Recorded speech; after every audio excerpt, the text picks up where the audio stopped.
মোটামুটি আমরা লাইভ তো হয়ে গেছি, একটু ওয়েট করে নি বুঝলে, কারণ কিছু লোকজন চলে আসুক। তুমি একটা কাজ করতে পারো, তুমি এই ইয়েটাকে আমাদের যেটা পেজেতে যেটা আছে ওটাকে তুমি শেয়ার করে নিতে পারো তোমার প্রোফাইলেতে। হ্যাঁ, সেটাই করছি। শেয়ার করে নিলে, হ্যাঁ আমিও করে নিচ্ছি তো। হ্যাঁ, একজন ঢুকে গেছেন, কে ঢুকেছেন জানি না, একটু কমেন্ট করে দাও, কমেন্ট করে দিন। একটা সাট্টা খেলে নি, এটা নিশ্চয়ই অমিতাভ, অমিতাভ প্রামাণিক কি দেখতে হবে। এখনো কোনো কমেন্ট আসেনি।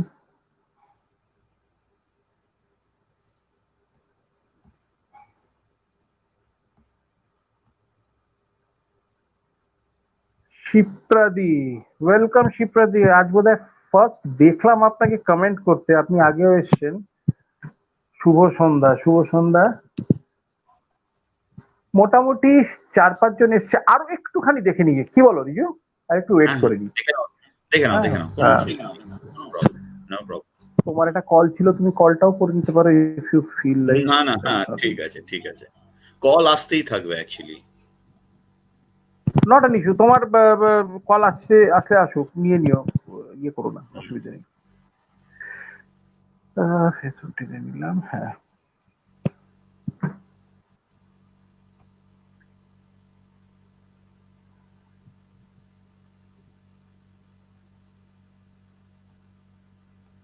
Thank you. ওকে,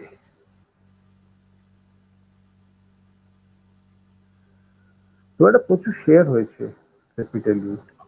আমারটা সব ঠিক আছে। গুড ইভিনিং, গুড ইভিনিং দাদা, গুড ইভিনিং, গুড ইভিনিং। আচ্ছা, I think let's start. Almost 8 people are there. 6 জন দেখছেন আর 2 জন তো কমেন্ট করেছেন। Okay, so before we start, নমস্কার, শুভ সন্ধ্যা সবাইকে। শুভ বিশ্বকর্মা পুজো। আজ মহালয়া ছিল, অবশ্য সবাই শুভ মহালয়া বলছে, আমি সেটা বলবো না, সেটা অন্য কারণ। আশা করি সবাই ভালো কাটিয়েছেন দিনটা। যারা রিচুয়ালস এর সাথে যুক্ত ছিলেন তারা সুষ্ঠুভাবে তাদের কাজকর্মগুলো করেছেন। এবার চলে যাব আমরা আড্ডাতে। আড্ডাতে আমাদের সঙ্গে আজকে যে আছে তার সম্পর্কে খুব একটা কিছু বলতে লাগে না, সবাই জানেন। আমরা প্রায়শই তাকে দেখি টেলিভিশনেতে, তাকে দেখা যায় হাইকোর্টের করিডোরেতেও তাকে দেখা যায়, হট করে হয়তো দেখা যেতে পারে ওই ভিড়ের মধ্যেও। সে ব্যস্ত, এই মাথা থেকে ও মাথা ছুটছে হয়তো। একটা মজার ঘটনা বলি, রিজু তোমাকে জিজ্ঞাসা করছি, মৌচাক ছবিটা দেখেছো? একদম দেখেছি, আমার অন্যতম প্রিয় ছবি। আচ্ছা, মৌচাক, আচ্ছা। আর তুই ভাবলে হয়তো ঢিল ফিল মারতে বলবো, না, মৌচাকে কোনো ঢিল মারার গল্প নেই, এখানে একটা অন্য ঘটনা বলি, এটা বাকি সবাইদের জন্য, তুমি জানবে নিশ্চয়ই। মৌচাক ছবিতে একটা মজার সিন আছে। ওই রঞ্জিত মল্লিক নতুন চাকরি নিয়ে এসছে জুট মিলেতে, লেবার অফিসারের ঘরে ঢুকেছে, লেবার অফিসার তরুণ কুমারের ঘরে ঢুকেছে, দু একটা কথা বলতে বলতে, হ্যাঁ, তো পরিচয় হয়েছে। তো এবার তরুণ কুমার নিজের পরিচয়টা দিচ্ছে। তরুণ কুমার বলছে, নমস্কার, আমি ডিআর ঘোষাল, মানে দক্ষিণারঞ্জন ঘোষাল, এরেদা ঘোষাল। এখন এরেদা ঘোষাল ব্যাপারটা, এরেদা ঘোষাল ব্যাপারটা কিন্তু তোমার নামের সাথে যায়, কারণ তুমি আরিয়াদহ সেই ঘোষাল পরিবারের ছেলে। এই এরেদা ঘোষাল ব্যাপারটা কি একটু বলো তো? কিছু না, এরেদা আরিয়াদহ একটা জায়গা, সেই জায়গায় যে মেন যারা আর কি হিস্ট্রি যা খুঁজে পাওয়া যায় আর কি, প্রায় 400, 450, 500 বছরের ইতিহাস খুঁজে পাওয়া যায় যেখানে, সেখানে বলা হয় যে এড়েদাতে একজন ন্যায়রত্ন ছিলেন, তিনি এসেছিলেন বেসিক্যালি যে পুজো করার জন্য, কারণ এটা বেসিক্যালি দ্বীপ জাতীয়, যেহেতু দহ মানে দ্বীপ, তো আর্যদহ, এটা অ্যাকচুয়ালি নাম ছিল আর্যদহ। সাহেবরা উচ্চারণ করতে পারতো না, তো সাহেবরা বলতো আরিয়াদহ, সেই থেকে আরিয়াদহ থেকে এড়েদা। এইভাবে এসেছে। এটা আমার বাবার মুখেও শোনা। আমার বাবা স্বর্গীয় অজয় ঘোষাল, তিনি লিখছিলেন একটা হিস্ট্রি অফ আরিয়াদহ অ্যান্ড ঘোষালস, কিন্তু মানে হিজ ডিমাইস সেটা শেষ করে উঠতে পারেননি। আমি চেষ্টা করব কখনো সময় সুযোগ পেলে সেটাকে নিয়ে শেষ করা, কারণ এটা rich history and culture. Historically certainly. Freedom ফাইটের, ইন্ডিয়ান ইন্ডিপেন্ডেন্স মুভমেন্টের সঙ্গেও ঘোষালরা ওতপ্রোতভাবে জড়িত। আমাদের বংশের দুজন, একটি আমাদের নদিয়া উইং, যেটি জানকীনাথ ঘোষাল, তিনি ওকে। ছিলেন রবীন্দ্রনাথের চতুর্থ বোন, যিনি স্বর্ণময়ী দেবী, তার হাজবেন্ড, এবং নৃত্যগোপাল ঘোষাল আমার ডাইরেক্ট, যিনি প্রপিতামহ, তারা দুজন ছিলেন founder member, signatory of Indian National Congress 1885 সালে। ওকে। মানে okay. Original okay. Charter of first রেজলিউশনটা দেখলে ওনাদের সিগনেচার পাওয়া যাবে। আচ্ছা। তো ফ্রিডম মুভমেন্টের সঙ্গেও আমাদের পরিবার ওতপ্রোতভাবে জড়িত। আমাদের পরিবারের আরেকজন ছিলেন, যাকে যিনি ডাক্তার ছিলেন এবং অ্যানার্কিস্ট মুভমেন্টের সঙ্গে যুক্ত হয়ে পড়েন এবং সশস্ত্র বিপ্লবের সঙ্গে যুক্ত হয়ে পড়েন, অনুশীলন সমিতির সঙ্গে যুক্ত হয়ে পড়েন। রোডিং প্র্যাকটিস ছিল পাটনাতে, তিনি ছেড়ে চলে আসেন এবং যুক্ত হয়ে পড়েন। পরবর্তীকালে তিনি অ্যারেস্টেড হন এবং তার ফাঁসি হয়, সেটাও 1924-25 সালে। তো এই হিস্ট্রিগুলো আছে। তো এড়েদা ঘোষাল ইজ লাইক, ব্যাপ্তিটা অনেক বড়। এখন তো পরিবার যা হয় আর কি, ছোট হতে হতে হতে হতে নিউক্লিয়ার এজে চলে এসেছি আমরা। তো আছে, আমরা চেষ্টা করছি এই বংশানুক্রমে এই হেরিটেজটাকে বজায় রাখার আর কি। হ্যাঁ। আর দেশের রাজনীতির সাথে তো দীর্ঘদিন ধরে তোমরা জড়িত। পরিবার বোধহয় আমার মনে হয় কত, 3 জেনারেশন কি 3 জেনারেশন তো হবেই নিশ্চয়ই, না? 4, I am the fourth generation, you are the fourth generation. তা এইবার তো একটা খুব আচ্ছা, আনন্দের একটা খবর। আমরা তো রাজনীতি নিয়ে কথা বলবো না ঠিক না করেছিলাম। না না না না, একেবারেই না, একেবারেই না, রাজনীতি নিয়ে কথা হবে না। না না, একেবারেই না, রাজনীতি নিয়ে কথা হবে না। এ তো সেই চাঁদনি সিনেমার ডায়লগটার মতো, কোনিয়াক শরাব নেই হতা, ওরকম হয়ে যাচ্ছে। বাট তবুও ওই মানে যা হয়, মানে জাস্ট জানতে ইচ্ছে করে তো। তা তোমার সে জানো, কিন্তু এখন আমাকে রাজনীতির আঙিনায় লোকে দেখে দেখে আমার অন্য সত্তাগুলো আস্তে আস্তে যে মরে যাচ্ছে না, সেটা একটু এক্স্যাক্টলি, সেই জন্যই তো আজকে তোমার এখানে আসা। কিন্তু শুরুটাই করেছো রাজনীতি নিয়ে, এটা ঠিক নয়। না, আমি শুরুটা তো করেছি এড়েদা ঘোষাল নিয়ে, তুমি চলে গেছো। এইটা এড়েদা ঘোষাল বলতে গেলে তোমাকে এগুলো বলতে হবে, এবং ন্যাচারালি বিজনেসে তুমি ঢুকে পড়েছো আর কি। তুমি পালিয়ে যাবে কোথা থেকে? এই যেমন আমি যাই জিজ্ঞাসা করবো তার মধ্যেই তুমি রাজনীতি খুঁজে পাবে। আমি জাস্ট তোমাকে জিজ্ঞাসা করছি, অধীর অপেক্ষা কি এবার তোমার অবসান ঘটলো? না, অধীর অপেক্ষার অবসান সেদিন হবে যেদিন ভারতবর্ষের মানুষ আবার স্বাধীনভাবে তার মত প্রকাশ করতে পারবে। আমরা রাজনীতি নিয়ে কিন্তু কোনো কথা বলবো না। হ্যাঁ, রাজনীতি নিয়ে কোনো কথা বলবো, আমরা রাজনীতি নিয়ে কথা বলবো না। হ্যাঁ, কিন্তু অধীর অপেক্ষা এখনো রয়েছে, বেশ ভালো কথা। তা এমনি জাস্ট জিজ্ঞাসা করছি, তোমার তো অনেক দায়িত্ব, মানে কোর্টে, তারপরে তোমার অন্যান্য অ্যাক্টিভিটিস গুলো আছে যেগুলোতে আমরা আসছি আস্তে আস্তে, তারপরে ওই যেটা নিয়ে কথা বলবো না সেখানেও তোমার অনেক দায়িত্ব রয়েছে। তো কম বেশি আছে। তা হ্যাঁ হ্যাঁ, তা এবার কি কোনো একটা বড় দায়িত্ব ঘাড়ের উপর এসে পড়ছে? সেটা দল, মানে সেই দিক থেকে বলবো যে খুব সময় মতন তোমার সাথে আড্ডাটা মেরে নিলাম, কারণ এরপরে আড্ডা মারতে পারবো কিনা জানি না। না, তা নয়। আমি আমার প্রফেশনাল লাইফ, আমার পলিটিক্যাল লাইফ এবং আমার পার্সোনাল লাইফ তিনটেকে কখনো ওভারল্যাপ করাই না। তাই I still spend time with my friends. আমরা এখনো উইকেন্ডসে কখনো সুযোগ হলে আড্ডা মারি। প্যান্ডেমিকের জন্য করা হচ্ছে না দীর্ঘদিন।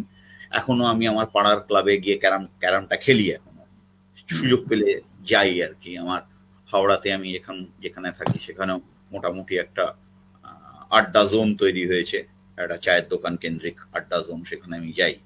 ফলে সেখানে রাজনীতির বাইরেও বহু লোক আছে যাদের সঙ্গে আমি বহু বিষয় নিয়ে আলোচনা করি। খেলাধুলো, সিনেমা, থিয়েটারটা আমি অত দেখি না মানে আমি বুঝি কম আর কি। আমি সব জানতা গামছাওয়ালা ঠিক নই আর কি, মানে বুঝি কম আর কি, যেগুলো জানি না। ঠিক আছে, সেটা কারোর সিনেমা ভালো লাগে, কারোর থিয়েটার ভালো লাগে, হ্যাঁ, কারোর হয়তো আমার সুযোগ হয়েছে দেখার, থিয়েটার সুযোগ হয়েছে দেখার, কিন্তু অত কিনলি আমি হয়তো ফলো করতে পারিনি ফর হোয়াট এভার রিজনস। হয়তো সেইভাবে ন্যাকটা কখনো তৈরি হয়নি বলে। বাট মানে আমি কখনো ওগুলোকে ওভারল্যাপ করিনি। তাই দায়িত্ব বাড়ুক বা কমুক আমি জানি না, সেটা পার্টি সিদ্ধান্ত, দল সিদ্ধান্ত নেবে কি করবে না করবে, কতটুকু দায়িত্ব দেবে। আদৌ সেই দায়িত্ব পালন করতে পারবো কিনা সেটাও আমি জানি না। যেটুকু দেবে সেটুকু করার চেষ্টা করবো। না না না না, ফ্যাক্ট অফ আহা দ্য হা হা হা, ফ্যাক্ট অফ দ্য ম্যাটার তুমি তো ইজ, আবার রাজনীতিতে চলে যাচ্ছ। তোমার তো আরো দায়িত্ব প্রশ্নটা আছে। নতুন একজন অতিথি এসছে বাড়িতে, তার প্রতিও তো দায়িত্ব আছে। না, তার প্রতি হা, তো দায়িত্ব আছেই, তার প্রতি দায়িত্ব আছে। মানে আমাকে আমাকে আমার তুমি বন্ধুরা কিন্তু আমাকে দোষ দেবে না, আমি কিন্তু না রাজনীতিতে যাইনি, আমি কিন্তু তোমাকে দায়িত্বের কথা বলেছিলাম। না আমার আমার আমার এক বন্ধু আমায় মজা করে বললো, আমার আমার ছেলে লকডাউন শুরু হবার ছোট ছেলে আর কি, হ্যাঁ লকডাউন শুরু হলো 23 তারিখ, আমার হ্যাঁ, ছোট ছেলে জন্মগ্রহণ করলো 25 তারিখ, 25শে মার্চ। Right right.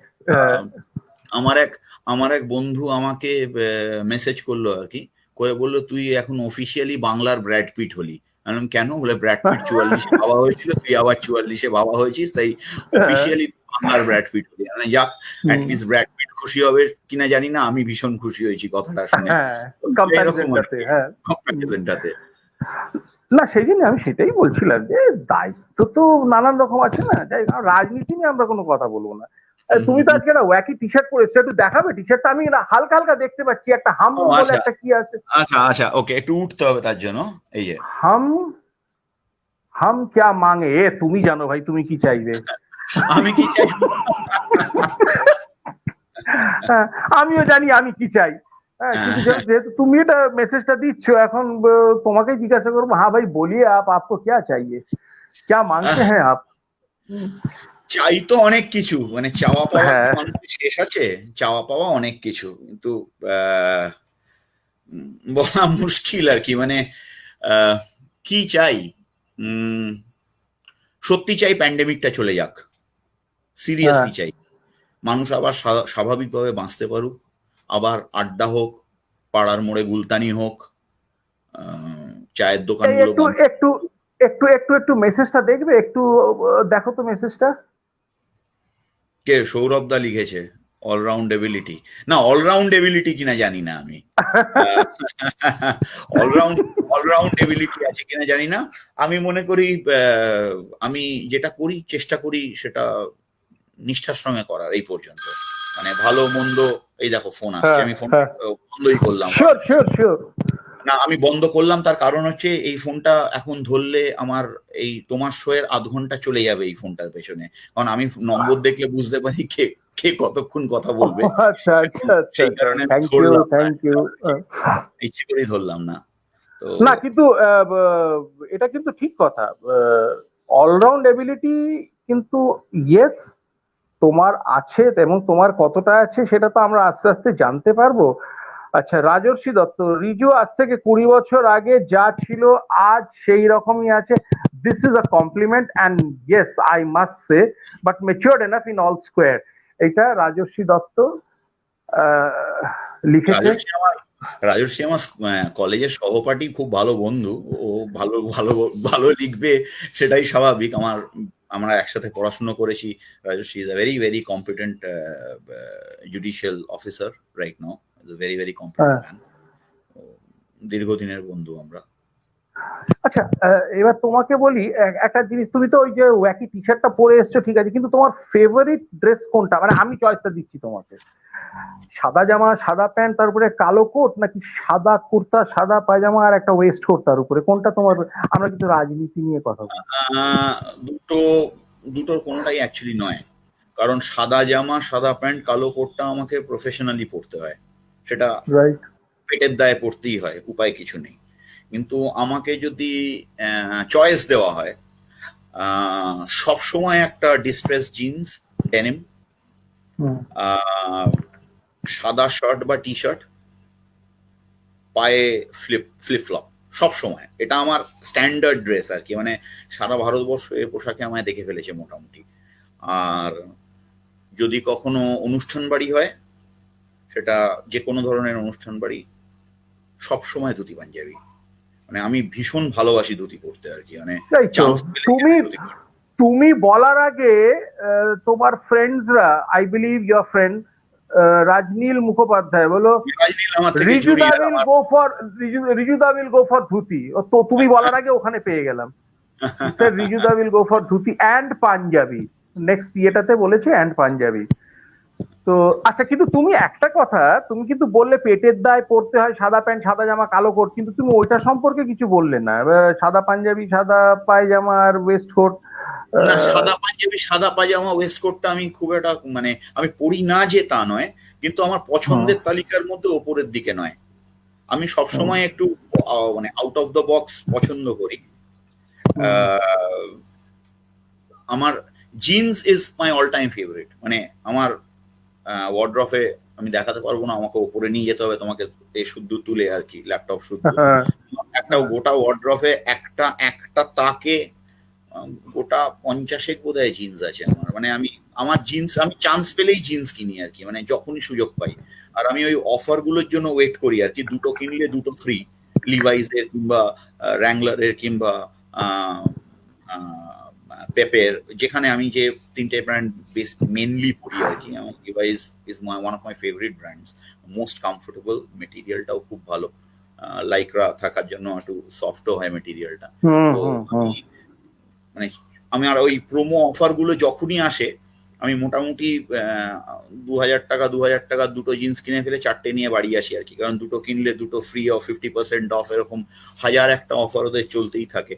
তো এবং ওরা আমায় জানে আর কি, ওরা পার্সোনালি স্টোর থেকেও কোয়েস্ট মল এবং আর একটি আছে আমাদের আবানিতে, ওরা ফোন করে আমায় বলে দেয় যে স্যার, অফারটা নেক্সট উইক থেকে শুরু হবে, আপনি আসবেন তো? না, হ্যাঁ আমি আসবো। এটা নিয়ে মানে আমার ওরা জেনে ওদের গেছে সাথে, যে কি তুমি ওরা তুমি জানে, একজন ওরা জানে, জিনিয়াস পারসন। হ্যাঁ আমি একজন জিনিয়াস। জিনিয়াস।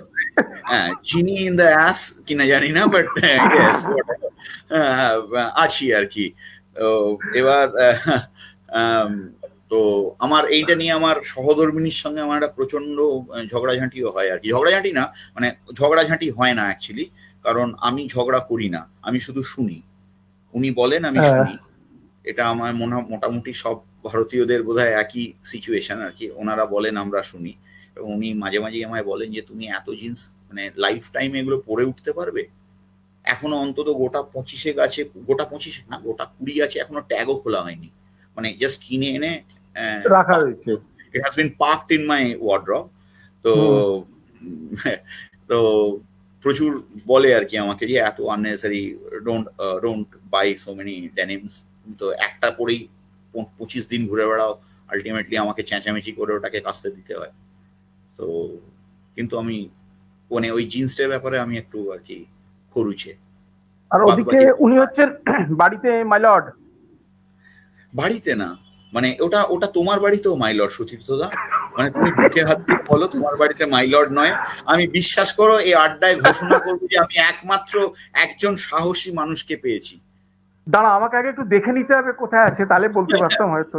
না না, তুমি এটা রিস্ক নিয়ে লাভ নেই, হয়তো এটা দেখছে না, হয়তো এই সময়। তুমি তুমি আমি তুমি তুমি তুমি এটা জানো, তোমাকে একটা জিনিস বলি। তো হ্যাঁ। একটা একটা বিশ্ব আহ, বর সম্মেলন হয়েছে। তো হুম বিশ্ব বর সম্মেলনে সমস্ত পৃথিবীর সমস্ত বরেদের ইনভাইট করা হয়েছে।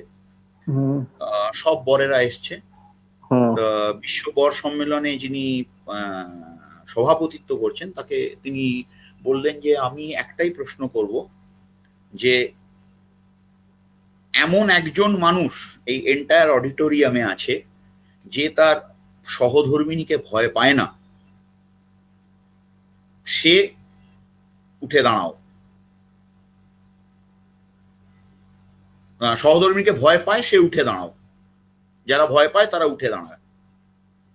তো সবাই উঠে দাঁড়িয়েছে, একজন বসে আছে। হুম সঙ্গে সঙ্গে ক্যামেরা মাইক বুম টুম তার কাছে নিয়ে পৌঁছে দেওয়া হয়েছে। বলা হয়েছে যে ভাই, তুমি তোমার বউকে ভয় পাও না, এটা বিরাট একটা অ্যাচিভমেন্ট। অ্যাটলিস্ট এই পৃথিবীতে সৃষ্টির প্রথম দিন থেকে শুরু করে আজ অব্দি you are the only man যে বউকে ভয় পায় না। তা হুম। সে বললো যে না, ব্যাপারটা তা নয়, আমার বউ বেরোনোর আগে বলে দিচ্ছে সবাই যেটা করবে তুমি সেটা করো না। না না, আমি কিন্তু পাবলিক প্লেসেতে আমি বলি যে কি আমি ভয় পাই না, কারণ আমাকে বলা হয়েছে ক্যাটেগরিক্যালি যে কি লিসেন, আমাকে কিন্তু বিলিটল করবে না, যদি সেখানে হয় তুমি কিন্তু বলবে, কিন্তু নাহলে কিন্তু খুব খারাপ হয়ে যাবে। না, এবার আমি আমি বলতে আমি বলতে বাধ্য করছি না, হয়েছি। বিলিটল করছি না। মূল ব্যাপারটা না হচ্ছে না, আমি বলতে না, যে আমি যদি বলি না যে কি ভয় পাই, আমি পরে হয়তো এটার কিন্তু ফল খুব খারাপ হতে পারে, যার জন্য হয়তো খুব আস্তে করে হলেও বলে দেবো। মানে ঘুরে ফিরে ব্যাপারটা একই। যার জন্যে আচ্ছা শোনো না, তোমার প্রফেশনেতে, আমরা তো রাজনীতি নিয়ে কথা বলবো না, প্রতিজ্ঞা করেছি, এখন অব্দি বলিও নি, হ্যাঁ না? তো তোমার পেশার কোনো ইন্টারেস্টিং গল্প থাকলে বলো না, কারণ উকিল নিয়ে, জাজ নিয়ে, আসামি নিয়ে, হ্যাঁ, কেস নিয়ে অনেক মজার মজার গল্প থাকে, মানে বলে পুঁথি লেখা যায়। হ্যাঁ, সে তো আছেই। শঙ্কর তো কতই লিখেছে। কত কত অজানারে one of my favourite books আর কি, মানে হ্যাঁ ওটা হ্যাঁ। যে দুটো বই আমাকে খুব ইন্সপায়ার করেছিল law to take up law. I am an avid Grisham reader. John okay, গ্রিশামের ইউ সমস্ত হ্যাভ টু লেখা বি। আমি আমি গোগ্রাসে গিলতাম আর কি। হ্যাঁ। One story which made, or rather one novel which made a permanent mark in my memory was The Rainmaker. Young lawyer, ailing cancer patient, denial of Yeah. insurance money, and $1 million lawsuit. মানে এই এই এই প্রেক্ষাপটটা আমাকে ভীষণ আকর্ষণ করেছিল আর কি, মানে যে it's it's it's it was really close to me. তো তারপরে আমি গ্রিশামের ফ্যান বরাবরই ছিলাম, এখন প্রচুর ড্যান ব্রাউনও পড়ছি, আমি সব রকম লেখাই পড়ি। তো এটা একটা, এবং দ্বিতীয় বইটা হচ্ছে শঙ্করবাবুর কত অজানারে, মানে ওয়ান অফ মাই মানে ফেভারিট বুকস টু মানে trace out the history of Calcutta high court. আমাদের একটা বই পাবলিশ হয়েছিল, ভীষণ ফেভারিট, আমারও ভীষণ ফেভারিট। সেস্কুই সেন্টিনারিতে আমাদের একটা বই পাবলিশ হয়েছিল কলকাতা হাইকোর্ট থেকে, এই হিস্ট্রি অফ কলকাতা হাইকোর্ট, কিভাবে Supreme Court of Judicature at Fort William, সেখান থেকে আস্তে আস্তে আস্তে আস্তে কিভাবে হাইকোর্টের হিস্ট্রি ট্রেস আউট করে, প্রচুর ভালো ভালো লেখা, সমস্ত দিকপাল ব্যারিস্টার, সিনিয়র অ্যাডভোকেটস, লয়ার্স, তারা লিখেছিল আর কি। মানে এটা ইটস কালেক্টার্স আইটেম আমার কাছে আছে, নিচে আমার নিচের র্যাকের নিচে আছে। আমার আমার দেখতে পাবে, আমার মাথাটা যদি এদিকে সরাই, দেখো লয়ের বইয়ের সঙ্গে কিন্তু প্রচুর নন লিগাল বই পাবে এখানে, দেখতে পাচ্ছ কিনা আমার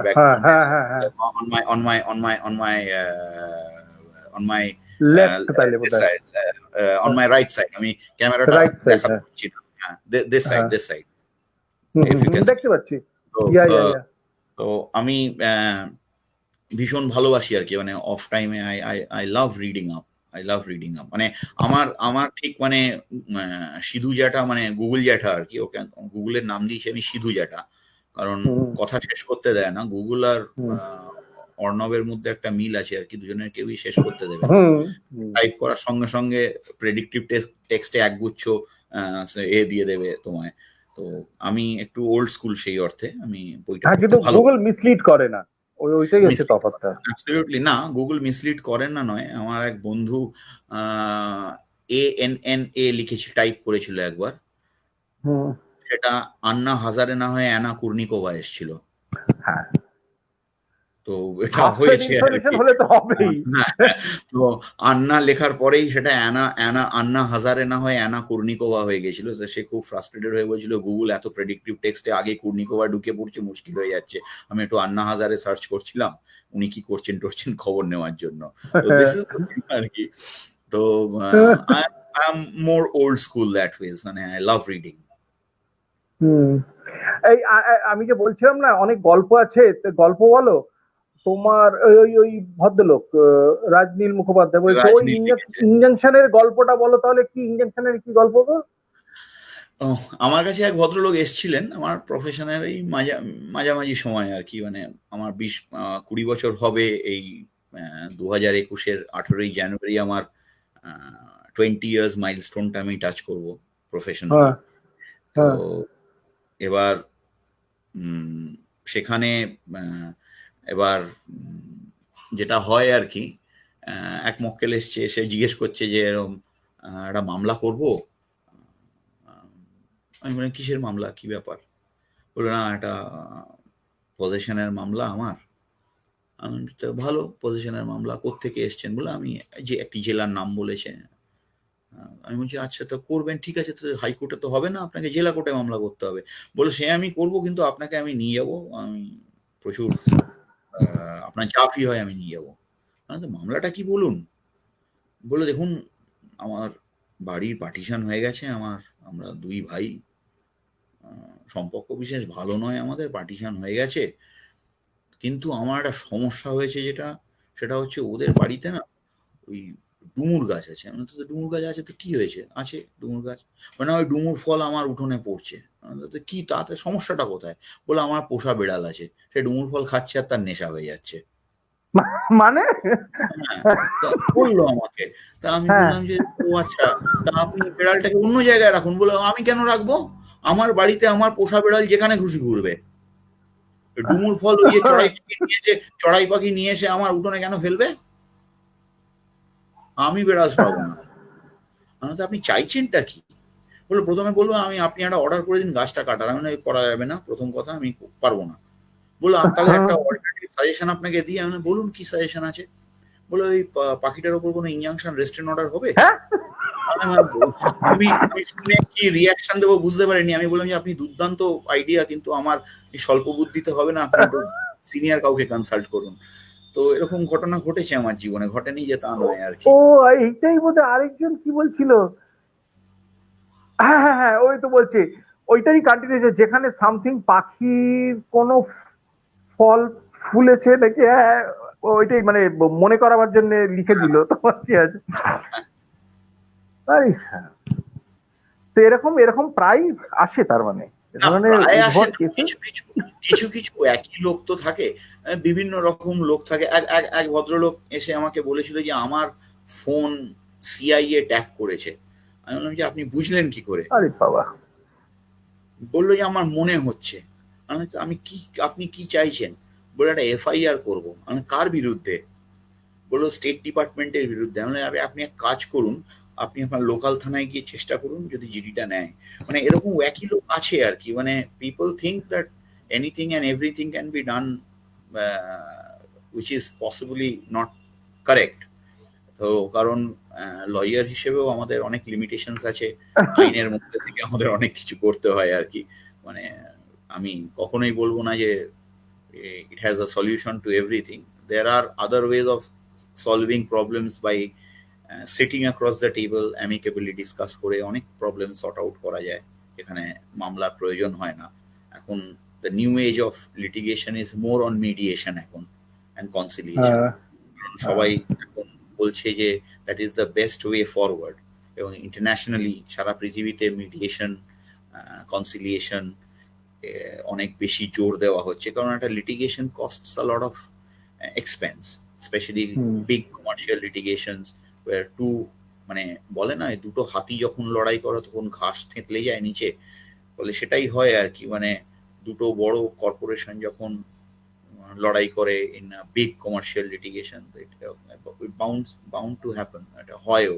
ট্রু তাই এখন ট্রু লোকেরা ট্রু। আরো বেশি করে মিডিয়েশন, কনসিলিয়েশনের উপরে জোর দিচ্ছে।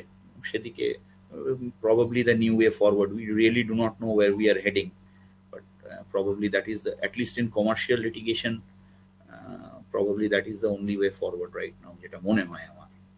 সেটা সারা পৃথিবীর লিগ্যাল এক্সপার্টরাও তাই বলছে। অ্যাকচুয়ালি, আচ্ছা আরেকটা কথা এমনি তোমাকে জিজ্ঞাসা করছি। হাত মানে তো রাজনীতি তোমার জন্য। হুম, হ্যাঁ, জাস্ট খালি ফ্রেজটাকে না, অন্য কিছু নিও না। হ্যাঁ, আমরা রাজনীতি নিয়ে কথা বলছি না। আমি ওকে। বারবার ওই একটা কথাই বলবো, হাত মানে তো রাজনীতি, তা হাত মানে কি ধর্ম? হাত মানে ধর্ম কিনা জানি না। ধর্ম আসলে মুশকিলটা হচ্ছে প্রাতিষ্ঠানিক ধর্মটা ভারতবর্ষে এখন বেশি প্রচলিত হয়ে পড়েছে। ধর্মটা আচ্ছা, প্রাতিষ্ঠানিক ভাবে না দেখে ভারতবর্ষের ধর্মের, সনাতন ধর্ম বা সনাতন, দ্য ক্লাসিক্যাল ফর্ম অফ ধর্মা, এটা ভারতবর্ষের আধার। হুম, সেটা ইজ, যেটা গীতায় বা মহাভারতে যেটা বলা হয়েছে, গীতা তো মহাভারতেরই একটি অংশ। কুরুক্ষেত্র পর্বের আগে গীতার যে teachings of Krishna to Arjuna, সেটাই বেসিক্যালি গীতার যে অংশটা, সেটা it's a part of Mahabharata, যেটাকে আমরা আলাদা করে বাদ মানে নিয়ে গীতা বলে গীতা করা হয়েছে, রাইট। মানে টিচিংস অফ কৃষ্ণ। সেখানে কিন্তু ধর্ম মানে প্রাতিষ্ঠানিক ধর্মের কথা একবারও বলা হয়নি। আমরা অতি সরলীকরণ করে ফেলেছি শব্দটা। ধর্ম is duty, duty towards your near and dear one, duty towards your society, duty towards your fellow countrymen, duty towards your family.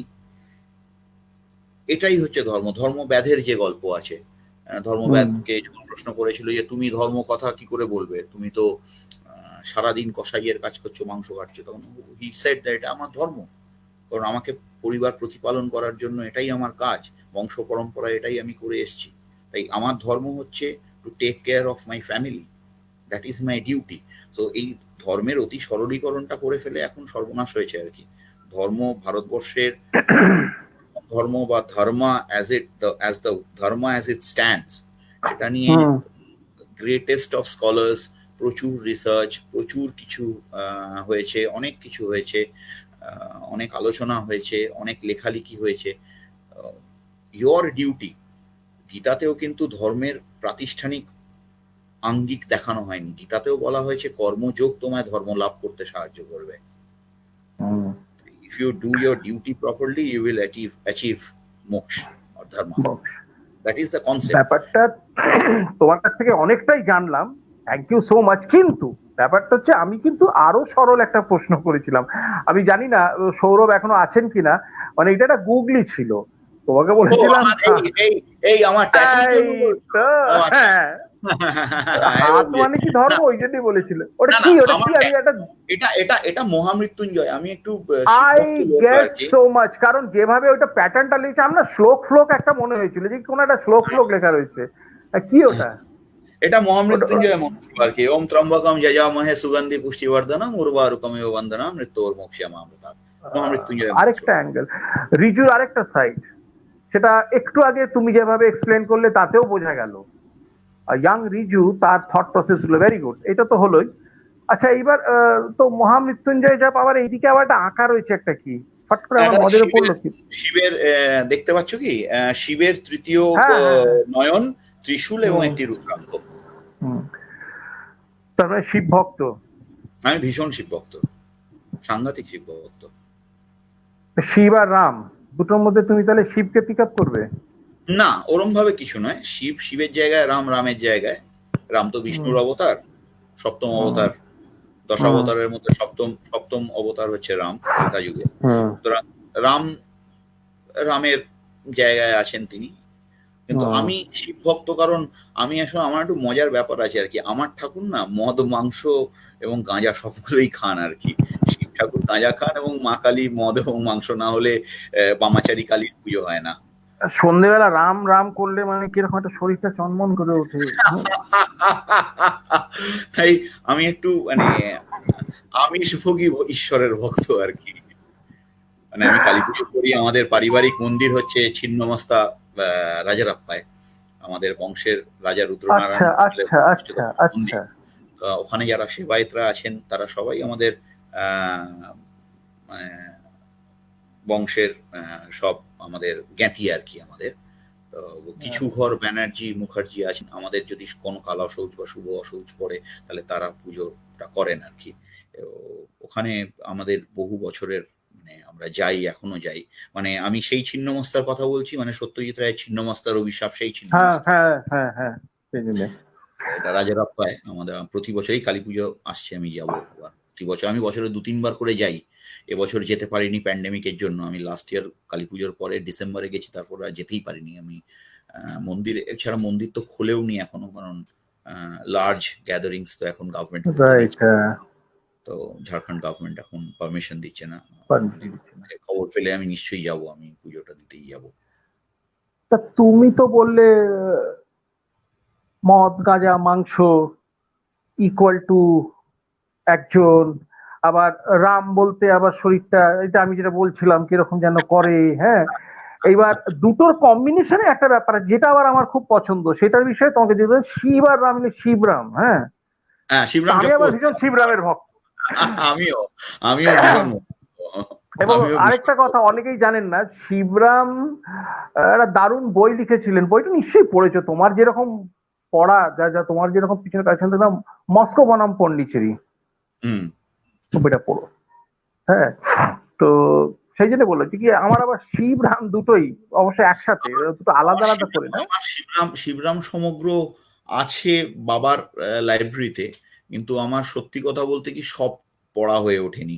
মানে আহ, অনেকেই অনেকেই মানে একটা ভীষণ ভাব করে আর কি যে আমি সব পড়ে ফেলেছি। মানে জেনারেলি অনেকের দূর, মধ্যে তা একটা হয় নাকি কখনো? কখনো আমি হয় না আমি সেটা। পড়িনি। আমার সুযোগ হয়নি পড়ার। আমার যেমন পরশুরামটা আমি অনেকটা শেষ করে উঠতে পেরেছি। অনেকটাই শেষ করে উঠতে পেরেছি। হুম। শিবরাম সমগ্রটা আমার এখনো রচনাবলীটা এখনো হাত দেওয়া হয়নি। মানে সেরমভাবে হাত দেওয়া হয়নি। এবং সৈয়দ মুজতবা আলীর সব লেখাই অলমোস্ট আমার পড়া। আমার অত্যন্ত আমার প্রিয়। কাছে পুরো পুরো সিরিজটাই আছে। পুরো সিরিজটাই আছে, হ্যাঁ, আমারও আছে। হ্যাঁ, সবুজ পুরো আমারটা সমগ্রটাই আছে আমার কাছে একদম। আমারটা সবুজ বাইন্ডিং। আমি জানি না তোমারটা কি রঙের বাইন্ডিং। আমারটা ওই সবুজ তো রঙের কচি একদম। কলা পাতা সবুজ রঙের হ্যাঁ, বাইন্ডিং। হ্যাঁ, হ্যাঁ, হ্যাঁ। পুরোটাই আমার পড়া। আমার অত্যন্ত মানে ফেভারিট একজন অথরের মধ্যে একজন। রিসেন্ট টাইমে তো এখন অনেক সুনীল বাবু তো অসাধারণ লিখতেন। হ্যাঁ, হ্যাঁ। পড়তাম সুনীল বাবুর প্রথম আলো থেকে শুরু করে আম, সেই সময় থেকে শুরু করে সবই ওই কম পুরো বেশি সিরিজটাই পড়া। পুরো সিরিজটাই আমার পড়া। হ্যাঁ, সমরেশ মজুমদার আমি পড়েছিলাম ওই 70-এর দাপ মানে টালমাটাল সময়টা। হ্যাঁ, সমরেশ মজুমদারের লেখার মধ্যে যেভাবে ফুটে উঠেছে রিসেন্ট টাইমে আমি কারোর লেখার মধ্যে পাইনি। আমি ভীষণ নারায়ণ হ্যাঁ, সান্যাল আমার অত্যন্ত প্রিয় একজন লেখক। নারায়ণ গাঙ্গুলির লেখা ভীষণ, টেনিদা অবভিয়াসলি, অ্যান্ড হ্যাঁ। Otherwise also Sharadindu because of Byomkesh, Satyajit Ray because of Feluda, and এটা তো বাঙালির এগুলো ঘরে তো ঘরে। স্ট্যান্ডার্ড, এগুলো হ্যাঁ, এটা হ্যাঁ, স্ট্যান্ডার্ডাইজ। এই, হ্যাঁ, একটু অফবিট অফবিট লেখা আমি পড়তে ভালোবাসি আর কি। অফবিট লেখাগুলোর চেষ্টা করি পড়ার আর কি, কারণ আমি মনে করি একটু পড়লে ইউ এক্সপ্যান্ড ইয়োর এক্সপ্যান্ড করবে থট। অবশ্যই। এই আরেকটা মানে প্রচন্ড কৌতূহল বাড়ছে, এটা ইমিডিয়েটলি তোমার কাছ থেকে জানতে হবে। What is this thing about বাবা আমি আর পাইলট হব না? ও এটা একটা গল্পটা ভীষণ বললে ভালো হয়। এটা কৌশিক এটা ভীষণ চৌধুরী বলছেন। কৌশিক আমার কলিগ এবং আমার দীর্ঘদিনের বন্ধু। আমরা প্রায় 25 বছরের বন্ধু। হ্যাঁ। কৌশিক মানে ল কলেজে আমার ক্রিকেট টিমের ক্যাপ্টেন, এবং হাইকোর্টের আমার ক্রিকেট টিমের ক্যাপ্টেন, এবং আচ্ছা। আমরা দীর্ঘদিনের বন্ধু। কৌশিক নিজে খুব ভালো স্পিন বোলার এবং টপ অর্ডার ব্যাটসম্যান, নিজে খুব ভালো ক্রিকেটটাও খেলে। তো এখানে একটা গল্প আছে আর কি। মানে আহ, আমাদের একটি জুনিয়র ছেলে, নাম করছি না, এম্বারেসড হবে আর কি, তাকে আমি খুব পেছনে লাগতাম আর কি। আমাদের একটা আড্ডার জায়গা আছে আর কি হাইকোর্টে, জাহাঙ্গীরের ক্যান্টিন, জাহাঙ্গীরের ঠেক বলি আমরা ওখানে। আচ্ছা। আমরা যখন প্রথম প্রথম আসি আর কি, আমাদের র্যাগিং এবং করোনেশন দুটোই জাহাঙ্গীরের ঠেকে হতো আর কি। জাহাঙ্গীরের ওই আচ্ছা। ক্যান্টিনটা সার্সেন বলে, ওই ক্যান্টিনটা শুরু করেন সমস্ত দোর্দণ্ড প্রতাপ ব্যারিস্টাররা একসাথে।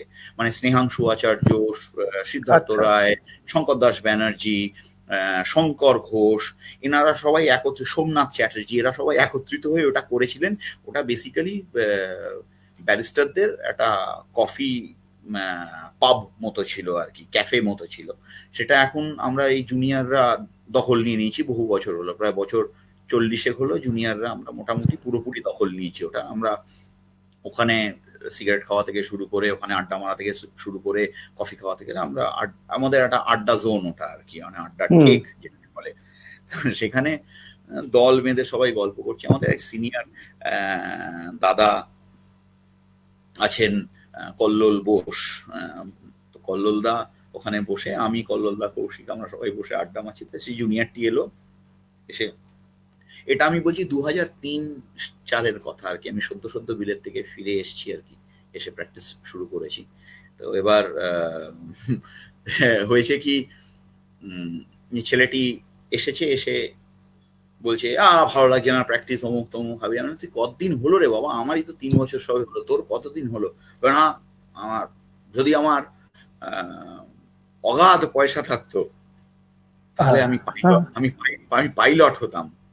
তার দু বছর 2 বছর আগে 9/11 হয়েছে। আচ্ছা। হুম। 2 বছর আগে, মানে আমি 2003-04-এর কথা, 2-3 বছর আগে, দু হাজার হ্যাঁ, একে নাইন হ্যাঁ। ইলেভেনের ঘটনা। আমি বললাম যে তুই ভাব, তুই ধর পাইলট হয়ে গেলি। বলে, হ্যাঁ দাদা। তুই প্লেনটা চালাচ্ছিস, প্লেনটা হ্যাঁ। উড়ছে, তুই চালাচ্ছিস, প্লেনটা উড়ছে, তুই চালাচ্ছিস, এই অবস্থায় দেখলি তোর প্লেনটা হাইজ্যাক হয়ে গেল। তারপরে তুই প্লেনটা যাচ্ছিস, যাচ্ছিস, যাচ্ছিস, তারপর দেখলি একটা বিরাট বাড়ির মধ্যে গিয়ে প্লেনটা ধাক্কা মেরে দিল। ও চুপ করে বসে আছে, ও বুঝতে পারছে না কি বলবো আমি। তারপর বললো, তারপরে লক্ষ লক্ষ টিভি ক্যামেরা, সমস্ত ইন্টারন্যাশনাল নিউজ এজেন্সিজ ঝাঁপিয়ে পড়লো, আর একটা টেররিস্ট অ্যাটাক হলো, কি হলো, 9/11-এর পর এরকম আবার একটা ঘটনা ঘটে গেল, ভারত পৃথিবী কি তাহলে এখনো টেররিস্টদের মধ্যে রয়েছে, কবল থেকে বেরোতে পারেনি, আল কায়দা কি এখনো ঝাঁপিয়ে পড়ছে, এরা কি ঝাঁপিয়ে পড়ছে, তালিবানি শক্তিরা কি শক্তিশালী হচ্ছে। তখন ব্ল্যাক বক্সটা উদ্ধার করা হলো প্লেনের। সেই ব্ল্যাক বক্সে সারা পৃথিবী এই ব্ল্যাক বক্সের লাস্ট রেকর্ডিংটা শোনার জন্য উদ্বেল হয়ে আছে, উন্মুখ হয়ে আছে। এই সময় সেই ব্ল্যাক বক্স থেকে বিবিসি ওয়ার্ল্ডের সাংবাদিক বললো যে একটা ভাষায় একটা লাইন শোনা যাচ্ছে, যে ভাষাটা আমরা বুঝতে পারছি না কি ভাষা। 6টা শব্দ ভেসে এলো ব্ল্যাক বক্স থেকে, বাবা আমি আর পাইলট হব না। মানে যে কলকেলে যেটাকে বলে না, পুরো চাটা। মানে তারপর থেকে ও আমাকে দেখলেই বলে, ও আমাকে দেখে এখনো দেখে বলে, রিজুদা রিজুদা, হ্যাঁ আমি যাই, হ্যাঁ আমি যাই, হ্যাঁ আমি যাই। আমি ওকে ডাকি, শোন শোন একটু আড্ডা মার। না না রিজুদা, আমি তোর সাথে কথা বলবো না, আমি চললাম আমি চললাম আমি চললাম আমি চললাম আমি চললাম আমি চললাম। মানে আমাকে দেখেই ও মানে পালায় আর কি। তো তোমাদের মজার মজার বেশ গল্প আছে বুঝতে পারছি। আচ্ছা, সবাইকে জানাই যে রিজু খুব ভালো ক্রিকেট খেলে, এবং রিসেন্টলি কতদিন আগে বলো তো, ওই যে তোমরা গিয়েছিলে? আমরা গিয়েছিলাম গত বছর। আমি দুটো জিনিস নিয়ে রেখেছি তোমাদের দেখাবো বলে। হ্যাঁ, This is something everybody should see. একটু পিছিয়ে যাতে। হ্যাঁ, কি বলবো, কি লেখা আছে? হ্যাঁ, সুইস মিলিটারি। ওকে, করতে পারছো? হ্যাঁ হ্যাঁ, এটা হচ্ছে এই যে ও ও ও ও বেঙ্গল। হ্যাঁ, এই এই তো তোমাদের টিমটা, যে বেঙ্গল লয়ার্স ইউনাইটেড, রাইট? আমাদের জার্সি, এটা আমরা খেলতে গিয়েছিলাম অল ইন্ডিয়া হাইকোর্টের। আমাদের হাইকোর্টের ক্রিকেটটা কিন্তু খুব শক্তিশালী। এবং আরেকটা জিনিস তোমাকে দেখাবো, সেটা হচ্ছে এইটা।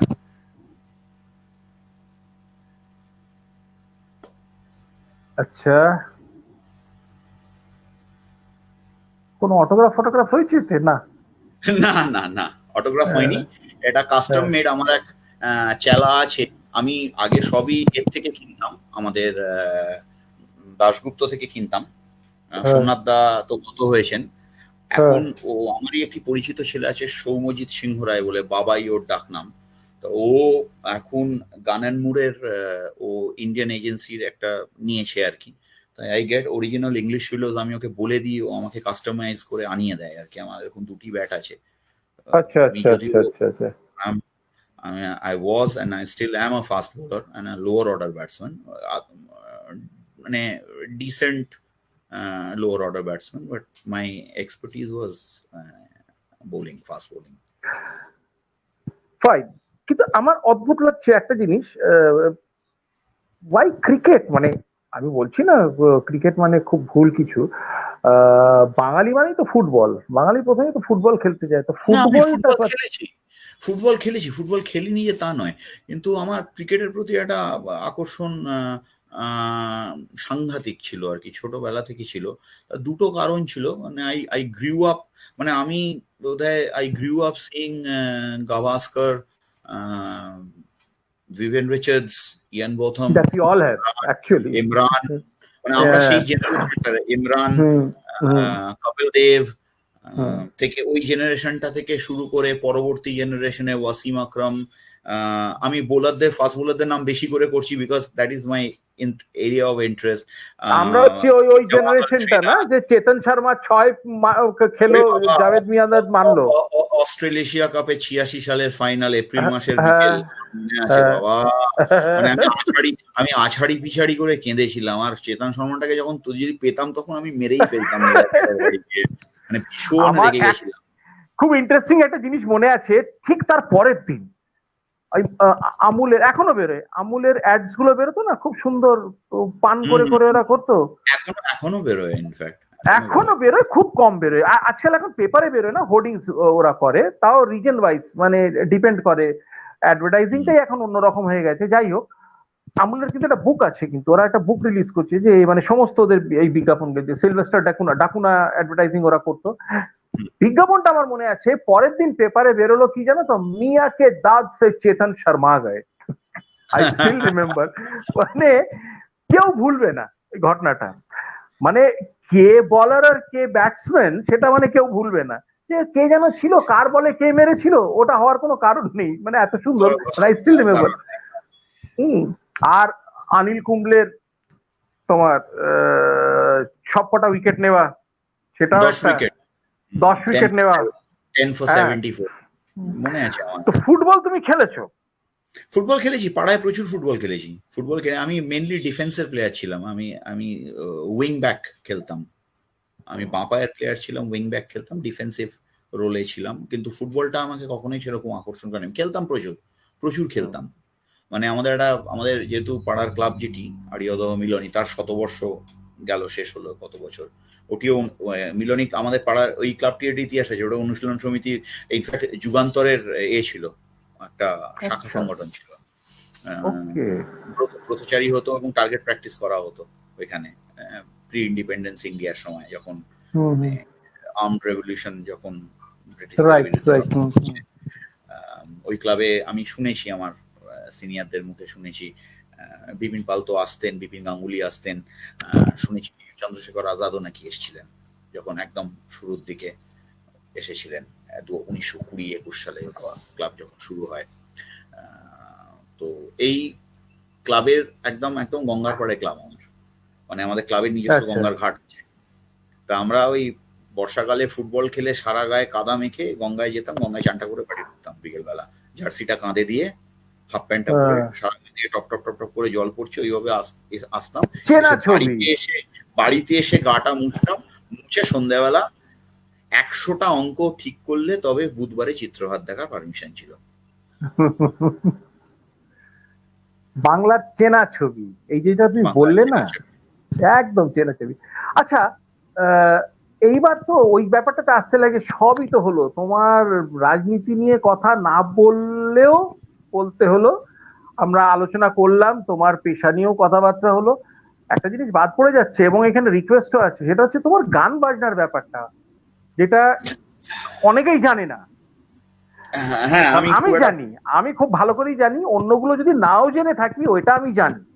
হ্যাঁ, তো এবার একটু বলে ফেলো, কোথা থেকে শুরু, আহ, মানে গানের ব্যাপারটা কি করে এলো সেটা বলো। আমার আমার ট্রেনার, প্রথম যিনি আমার ট্রেনার, তিনি আমার মা।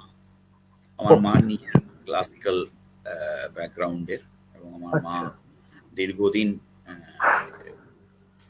ক্লাসিক্যাল শিখেছেন এবং ক্লাসিক্যাল গাইতেন। আমার মা কিরানা ঘরানার, এবং আচ্ছা।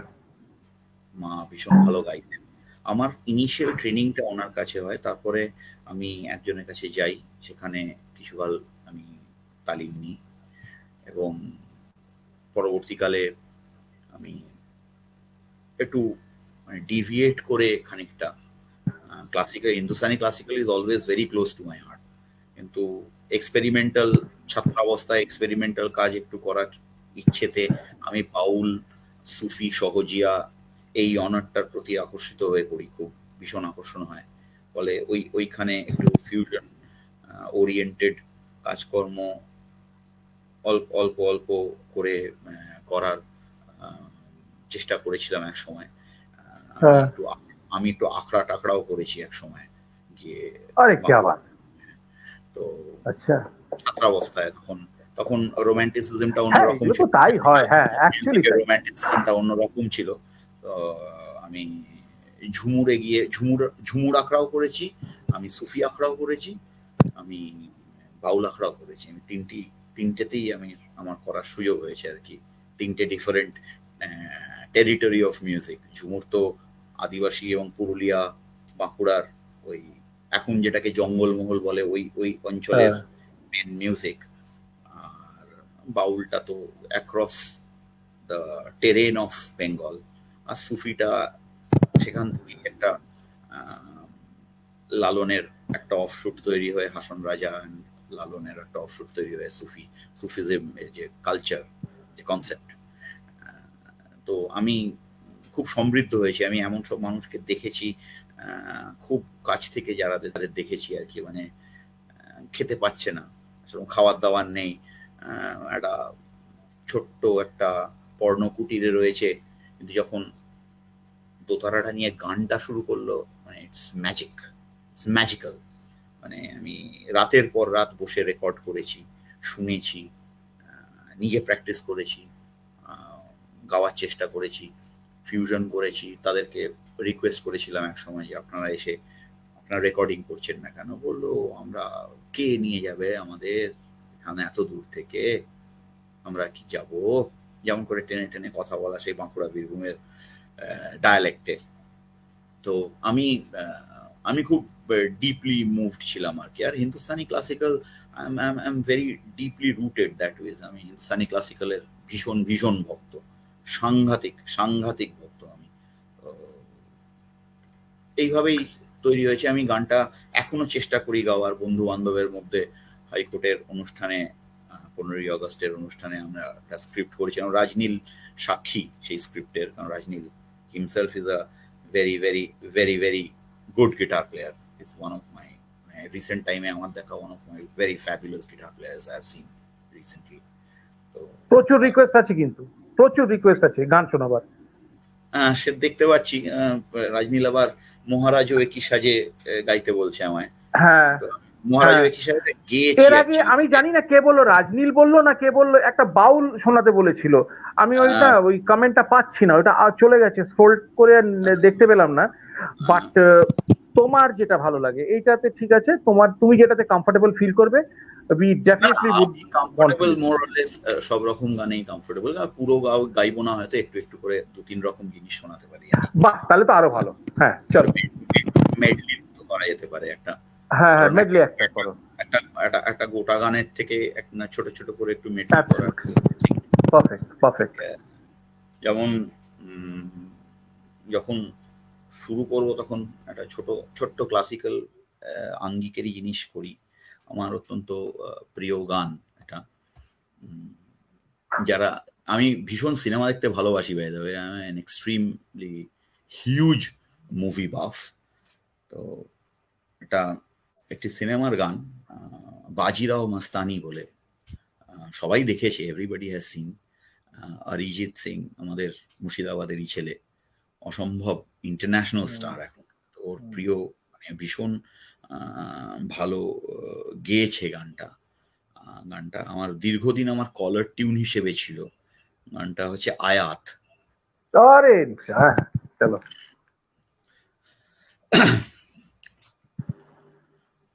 तुझे याद कर लिया है, तुझे याद कर लिया है, आयात की तरह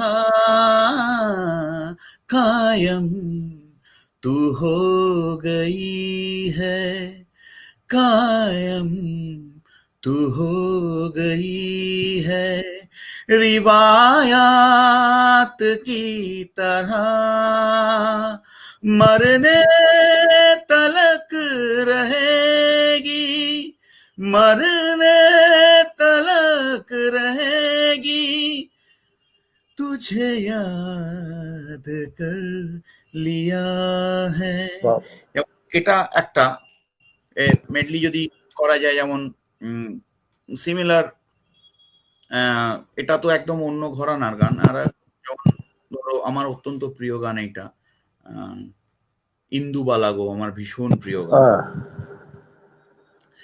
আমি ডুবিয়া মরিলাম, মরিয়া ডুবিলাম, তোমারও প্রেমে পড়িয়া, ইন্দুবালা গো, ইন্দুবালা গো, ইন্দুবালা গো, তুমি কোন আকাশে থাকো, জোছনাকার মাখো, কার উঠোনে পড়ো ঝরিয়া। এটা আবার অন্য ধাঁচের গান। যেমন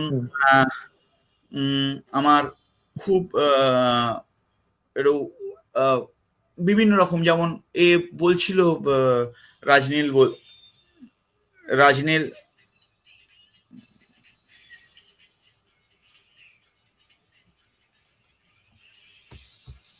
উম, উম, উম, কি একটা চালু হয়ে গেল হঠাৎ আচমকা। হ্যাঁ, কোথায়? আই এম সরি, একটা হাত লেগে কিছু একটা ব্যাকগ্রাউন্ডে প্রচন্ড আওয়াজ আওয়াজ চলে এলো কোত্থেকে আমি সেটা বুঝতে আমরা পারিনি। পাইনি, আমি পাইনি অ্যাটলিস্ট। যাই হোক, এনিওয়ে। এনিওয়ে, যেমন রাজনীল বলছিল, যেমন এটা যেহেতু রবীন্দ্রনাথের রাগ প্রধান, রবীন্দ্রনাথের প্রত্যেকটা রবীন্দ্রসঙ্গীতই কম বেশি হিন্দুস্তানি ক্লাসিক্যালের, কিছু কিছু জায়গায় হিন্দুস্তানি ক্লাসিক্যালের হুম। ভীষণ এফেক্ট আছে, কিছু কিছু জায়গায় উনি কীর্তনের বাউলাঙ্গিক কীর্তনাঙ্গিক সব রকম হুম। কাজ উনি করেছেন, মানে যে কারণে ইজ সাচ আ, মানে আমার দেখা one of the most versatile lyricist ever oh yeah, ever born in the history of music আমার মতে। তো অ্যাবসলিউটলি। এবার যেমন রাজনীল বলছিল, মহারাজ এ কি সাজে এলে হৃদয় পুরো মাঝে, চরণ তলে কোটি শশী সূর্য মরে লাজে, মহারাজ এ কি সাজে। যেমন এরকম বিভিন্ন স্টাইল অফ মিউজিক আছে। মানে আসলে গানটা এমন একটা জিনিস না শ্রুতিদা, গানটা মানে গান হয়, গান গাওয়া যায় না, গান পায় তোমার। আমার গান গান পায়। পায়, আমার গান, আমি গান গাইতে পারি না, আমার গান পায় actually. So I am kind of that ways, I try to pick about in all segments of music. আচ্ছা, তুমি যে বললে যে তুমি আখড়া করেছো, তুমি এই অভিজ্ঞতাগুলো তোমার হয়েছে, মানে ওদেরকে খুব কাছ থেকে দেখেছো, ওদের জীবন দর্শনটা তুমি উপলব্ধি করার চেষ্টা করেছো, রাইট? এবং পরবর্তীকালে ওটা কি কোনোভাবে তোমার পেশাতে কাজে লেগেছে, বা কি বলবো, আহ, মিলিয়ে কি কোথাও মনে হয়েছে যে কি এটা this can be applied here as well? পেশা বলো বা তোমার, আবার সেই কথা রাজনীতিতে যাবো না, কিন্তু হ্যাঁ রাজনীতিতেও সেখানেও প্রত্যেক কিছুরই একটা দর্শন থাকে। তো তোমার পেশারও একটা দর্শন আছে, তোমার রাজনীতিরও একটা দর্শন আছে, এবং তোমার যে সঙ্গীত, কোথাও কি আহ, মিল খুঁজে পাও? বা তোমার মনে হয় যে কি হ্যাঁ, ওখান থেকে যে জিনিসটা শিখেছিলাম সেটা আজ আমার ভীষণ কাজে লাগছে, বা খানিকটা মিল আছে আমার পেশার সাথে? I know it's very difficult to না, ইউ নো। আমি বল, I think I have an answer to this. আমি পার্সোনালি বিলিভ করি, বিশ্বাস করি যেটা, সেটা হচ্ছে ভারতবর্ষের দুজন বিগেস্ট গ্রেটেস্ট লেভেলার্স যদি কেউ হয়, সোশ্যাল লেভেলার্স যদি কেউ হয়, একজন রবীন্দ্রনাথ ঠাকুর, একজন Lalon Fakir. I think they are the two greatest levellers of society and mankind. তো এই আমি যে প্রফেশনটায় রয়েছি, মানে আমার মানে profession which were from I earn money, that is my legal profession, সেখানেও আমার ব্যক্তিগতভাবে মনে হয়েছে যে আহ, আহ, কিছু কিছু জায়গায়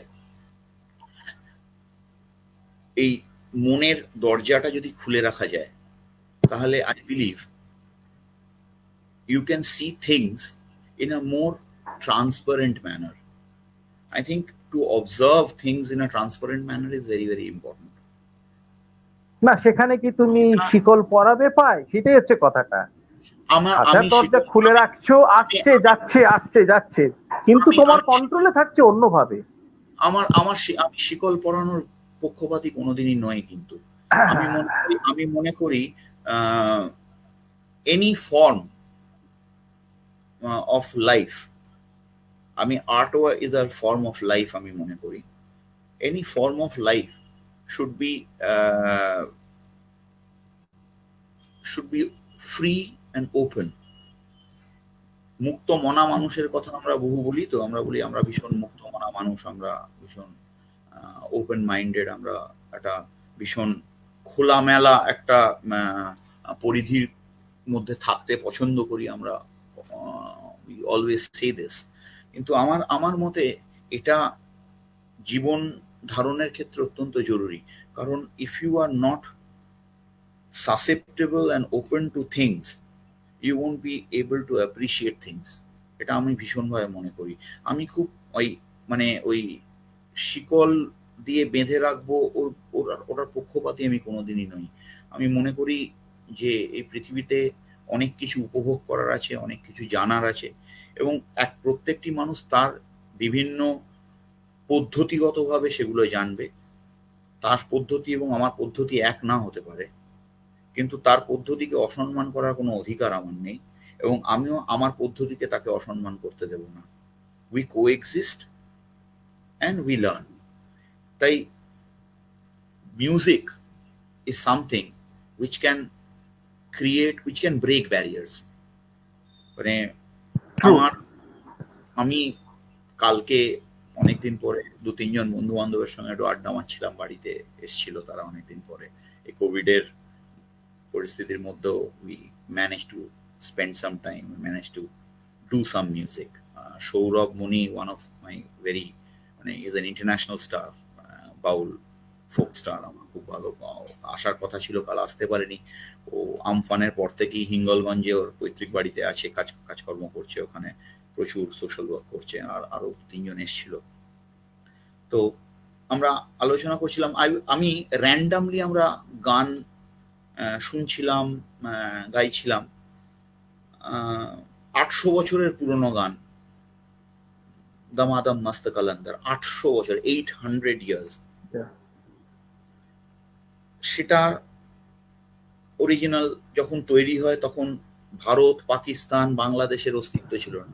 ভারত ভূখণ্ড একটা বৃহৎ ভূখণ্ড, সেখান থেকে অরিজিনেটেড হয়ে একটা গান। সেই গানটা কিভাবে প্যাসেজ অফ টাইম আস্তে আস্তে আস্তে আস্তে সেটা যখন কাওয়ালির মতো যখন দরগাতে গাওয়া হচ্ছে, তখনও তার যে রেশ, আর স্টেজে সাইকেডেলিক আলো দিয়ে, ডিস্টরশন কর্ডস দিয়ে গিটারে এবং ড্রামসে যখন বাজানো হচ্ছে, তার একই রকম আমেজ। এগুলো নিয়ে আলোচনা করছিলাম, আমরা পরপর শুনছিলাম। Music created by Pakistani artists, music created by Bangladeshi artists, music created by Turkish artists, music created by Balkan artists, Indian artists, মানে রেঞ্জ অফ মিউজিক। আমি একটা জিনিস কমন ফ্যাক্টর সেখানে লক্ষ্য করেছি যেন সুতৃপ্তদা, কমন ফ্যাক্টরটা কি যেন? কমন ফ্যাক্টরটা হচ্ছে to assimilate everybody. That is the common surprisingly এটা কোনো আর্ট ফর্ম বলো বা কোনো ফর্ম ফর দ্যাট ম্যাটার হয় না, আমি একটা অদ্ভুত ক্ষমতা রাখে। পেন্টিং সম্বন্ধে বলতে পারবো না, আমার নলেজ খুব একদমই নেই। আমার গ্রাফিটি সম্বন্ধে নলেজ কম, আমার মুরাল, ফ্রেস্কো ইত্যাদি স্কাল্পচার এই সম্বন্ধে নলেজ কম, কিন্তু মিউজিক ইজ সামথিং উইচ আমার বিরাট কিছু নলেজ না থাকলেও আমি চেষ্টা করি তার সঙ্গে যুক্ত থাকার, এক্সপেরিমেন্টাল ওয়েতে হোক, as a listener, as a I won't say musician, as a music lover.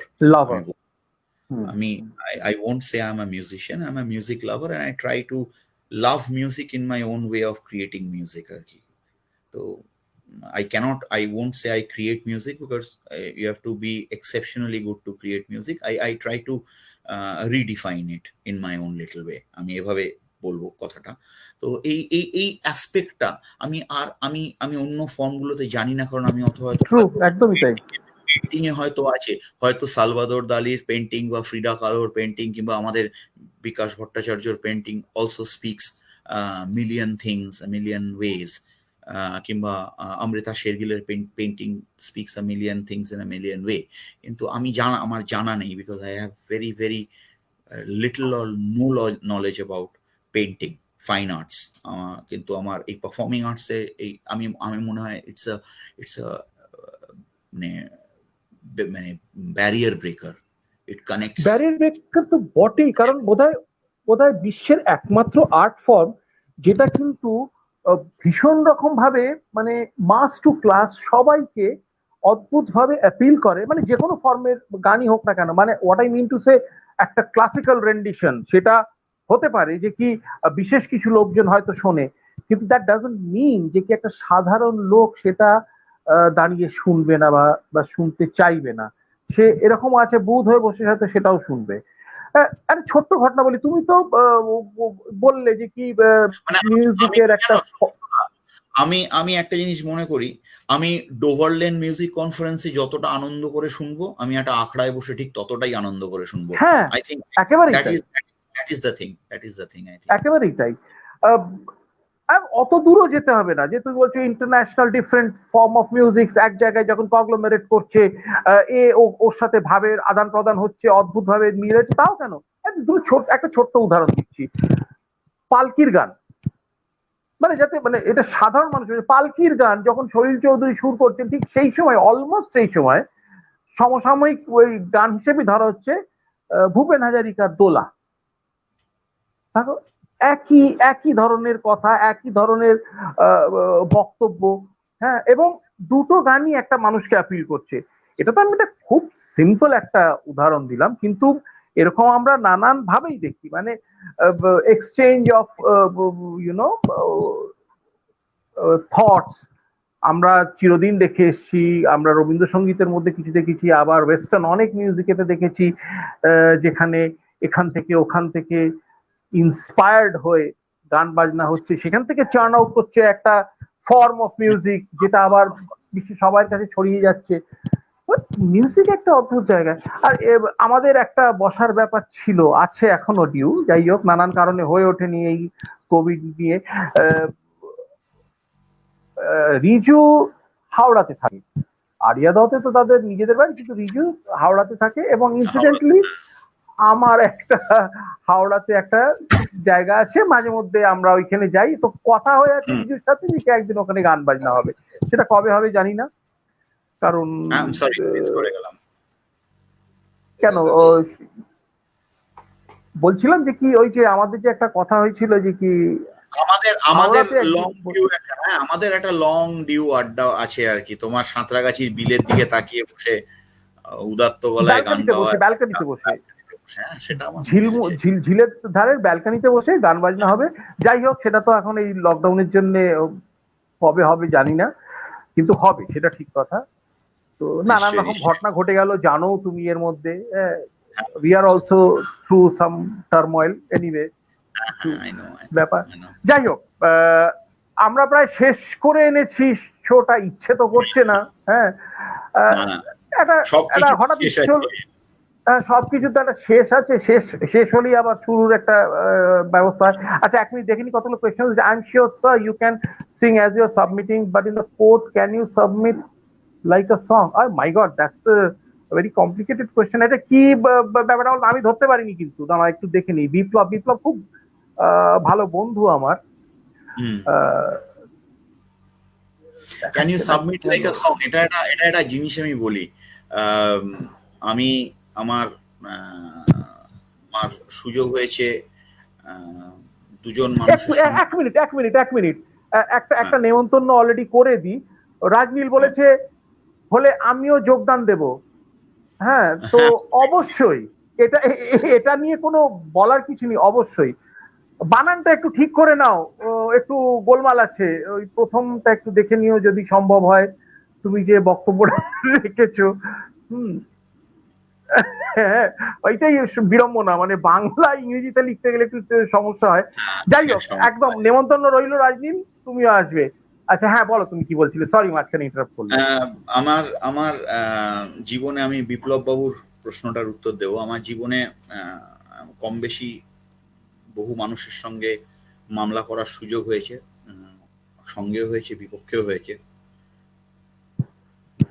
দুজন মানুষের কথা আমি বলবো যাদেরকে আমি করেছিলাম দুটি মামলা।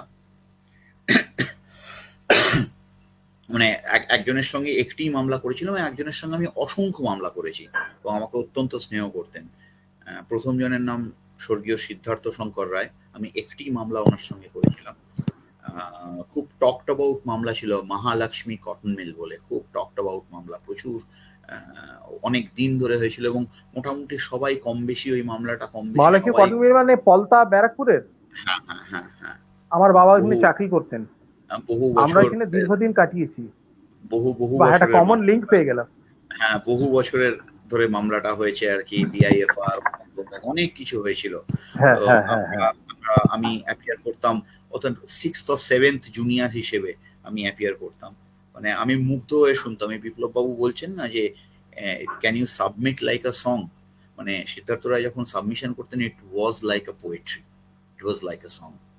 এবং আর একজন মানুষ যাকে আমি দেখেছি, যে এই মামলা করতে করতে মানে মজার মজার রেফারেন্স দিয়ে মামলা করতেন এবং আমাকে অত্যন্ত স্নেহ করতেন। আমি অসংখ্য মামলা করেছি 2001 থেকে শুরু করে উনি অসুস্থ হওয়ার আগে অবধি, 2006 অবধি, 2002 থেকে 2006 অবধি, এই দীর্ঘ 4 বছর অসংখ্য মামলা করেছি। তার নাম অজিত কুমার পাঁজা। ও অজিত পাঁজা সাহেবের সঙ্গে আমি প্রচুর মামলা করেছি, প্রচুর, মানে, এবং পাঁজা সাহেব আমাকে মানে প্রায় ধরে ধরে নিয়ে এসে মামলা করাতো আমাকে, জুনিয়র হিসেবে ভীষণ প্যাম্পার করতো আমাকে, ভীষণই স্নেহ করতো আমাকে। এবং আমার যে চেম্বার সিনিয়র যারা দুজনেই এখন হাইকোর্টের বিচারপতি এই মুহূর্তে, তাদেরকে বলতো যে শোন, এই মামলাটা কিন্তু আমি রিজুকে নিয়েছি, রিজু আমার সঙ্গে কাজ করে মানে বলতেন আর কি, মানে আমাকে অত্যন্ত স্নেহ করতেন। তা আমি ওনাকে দেখেছিলাম, মানে এই দুজন, আমি বহু মানুষকে দেখেছি। আমি দুষ্যন্ত দাবে থেকে শুরু করে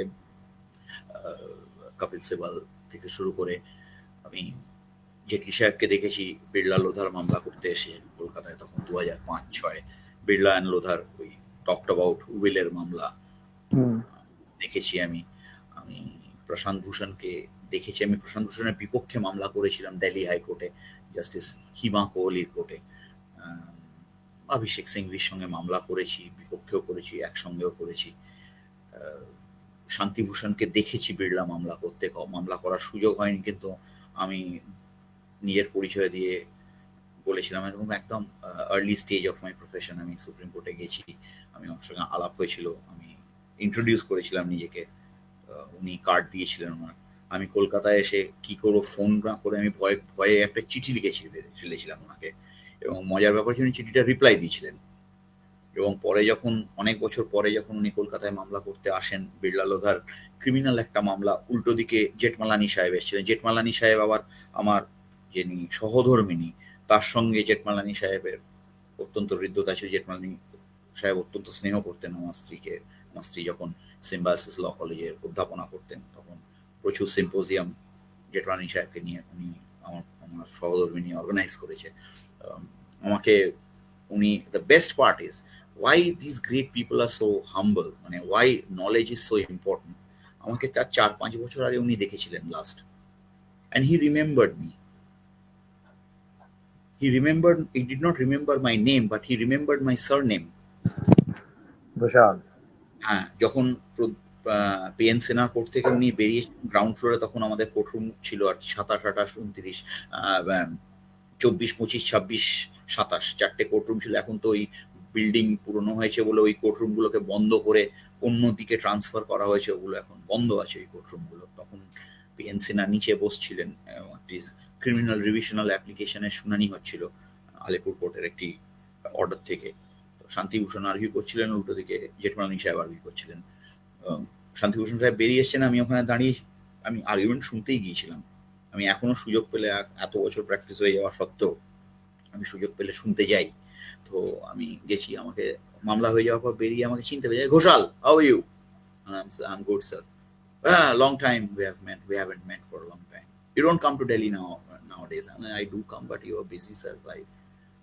I saw you a few times, but I didn't think it was right on my part to approach because you are busy with work. Well, no, you whenever you come, you let me know.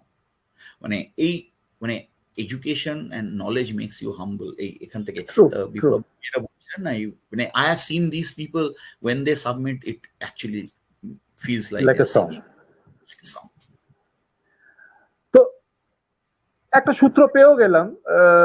যাই হোক, 5টা ছোট ছোট question জিজ্ঞাসা করবো, চট করে যদি উত্তর দিয়ে দাও। দিল্লি না কলকাতা? সব সময় কলকাতা, অলওয়েজ। সব সময় কলকাতা, অলওয়েজ। রিজু ভেজ না নন ভেজ? আমি মেছো, আমি ভীষণ মাছ খেতে ভালোবাসি। আমার মাংস না হলেও চলবে, মাছ আমার চাই আর কি। আমি একদিন নিরামিষ খাই সপ্তাহে, ইনফ্যাক্ট 2 দিন নিরামিষ খাই, সোম এবং মঙ্গল। সোমবার যেহেতু আমি আমার বাড়িতে শিব মন্দির আছে, আমি বাড়ি শিব প্রতিষ্ঠিত, আমি পুজো করি আমি আমাদের, সেহেতু সোমবারটা নিরামিষ, মঙ্গলবারটা নিরামিষ, কিন্তু অন্যদিন বুধবারে আমাকে আটকে রাখা যায় না আর কি, ঝাঁপিয়ে পড়বো আর কি যে কোনো মাংস দেখলেই, মানে খাসি, মুরগি, মাছ, ডিম, যাই আই উইল হোক, জাস্ট পাউন্স অন ইট। আস প্রদেশ সভাপতি না সর্বভারতীয় সভাপতি? এটা কে, কার জন্য জিজ্ঞেস করছো? আমি জানি না, আমি খালি বলেছি প্রদেশ সভাপতি না সর্বভারতীয় সভাপতি। এখন তুমি তোমার কোনোটেশন তোমার সেটা কাছে, তুমি দরকার পড়লে সেটা এক্সপ্লেন করে দিতে পারো যে কি আমি এইভাবে ধরলাম, কিন্তু তোমার সেটা পক্ষটা। সেটা সেটা সেটা সেটা সময় বলবে, সেটা তো এক্ষুনি বলার মতো জায়গা নেই। সর্বভারতীয় আচ্ছা, সভাপতি জানি না, তবে প্রদেশ সভাপতি সত্যি এখন বলার মতো সময় নেই। যিনি আছেন দায়িত্বে, তাকে তার থেকে কেপেবল এই মুহূর্তে পশ্চিমবঙ্গে কেউ নেই। So I think he is the best person to lead Congress in Bengal for all times to come. East Bengal না মোহনবাগান? ওরে বাবা, সবুজ মেরুন একেবারে। আমার ছোটবেলায় একটা কথা বলতো সবাই আর কি, মানে আহ, মানে বাঙালি, মানে সত্যিকারের, মানে উত্তর, মানে পশ্চিমবঙ্গীয় যদি হয় তাহলে তিনটি জিনিস তার চাই আর কি। একটা হচ্ছে উত্তম কুমার, মোহনবাগান, জাতীয় কংগ্রেস, এই তিনটি তার লাগবেই। তো তাহলে তাহলে মাছ তুমি বলছিলে, তা সেক্ষেত্রে তুমি মাছে চিংড়ি ইলিশ সবই খাও, তাই তো? আমি সেখানে চিংড়ি বাদ খাই, বিচার নেই। না না, সেখানে বাছবিচার নেই। আমি ইলিশ খেতে ভীষণ ভালোবাসি, আমি চিংড়ি খাই, আমি ইলিশ খাই, আমি আড় মাছ খাই, আমি হ্যাঁ, পার্শে খাই, পাবদা খাই, আমি নাইলোটিকা খাই, এবং আমার অত্যন্ত প্রিয় আমি মৌরলা খাই। আমার ভীষণ প্রিয় মাছ একটি উত্তরবঙ্গের মাছ আছে, বরলি মাছ, তুমি খেয়েছো কিনা জানি না, তিস্তায় পাওয়া যায়। বরলি কি মাছের টক বরলি? ভীষণ, বরলি আচ্ছা, তিস্তায় ও, তিস্তায় পাওয়া যায়। বরলি মাছের টক হচ্ছে উত্তরবঙ্গে, বরলি মাছ অনেকটা মোরলা মাছের মতো হয়, একটু ছোট সাইজের হয়, ওকে। মানে ভীষণ ভালো বরলি মাছ। মানে বরলি মাছ ভাজা, বরলি মাছের টক, ওয়ান অফ মাই ফেভারিট। মোরলা মাছের টক ওয়ান অফ মাই ফেভারিট। আমি কুচো চিংড়ি ভীষণ ভালোবাসি, একদম ছোট শ্রিম্পস যেগুলো, একদম কুচো চিংড়ি লাউয়ে দিয়ে ভীষণ ভালোবাসি খেতে। আমি একটু ভীষণ মেশো, আমি আমি শোল মাছ ভীষণ ভালোবাসি খেতে, মাগুর মাছ ভীষণ ভালোবাসি খেতে। মানে আমি একটু উইয়ার্ড মাছ খাওয়া লোক আর কি। হুম। আমি মাছ আমারও, খালি ওই একটা জিনিসই খেতে পারি না, সেটা হচ্ছে আমি চিংড়ি, কুমিরও আমি আমি অ্যালার্জি। কুমিরও খেয়েছি বাই দ্য ওয়ে। আমি ও, কুমিরও খেয়েছি বাই দ্য ওয়ে। আমি ক্রক স্টেক খেয়েছি বিলেতে। তা ক্রকোডাইল এরকম স্টেক তো ইজ আ কিছুদিন আগে বিগেস্ট শুনলাম, একটা লিস্ট ফিশে। দেখেছিলাম আমি ফিশে সৃজিতের। খেয়েছিলাম। হ্যাঁ, সৃজিতের একটা লিস্ট দেখলাম, তো কত মানে 80টা না 90টা না কি কম বললাম, আরো বেশি। ও কি কি খেয়েছে পৃথিবীতে, হ্যাঁ, মানে নানান জায়গায় গিয়ে, মানে আমি অদ্ভুত, মানে সবই একটা খেয়েছি। সময় আমি না আমি আমি শরীর ঘেমে শার্ক উঠবে। ফিন খেয়েছি, আমি ভেনিসন খেয়েছি, সবই খেয়েছি আমি কম বেশি।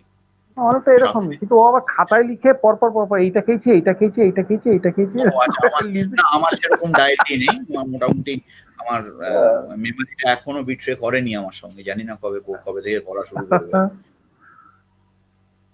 ক্রিকেট তো তোমার একটা বিরাট বড় জায়গা, তা ক্রিকেটেতে তুমি এখনো কোনটাকে সমর্থন করো, টেস্ট না ওয়ানডে?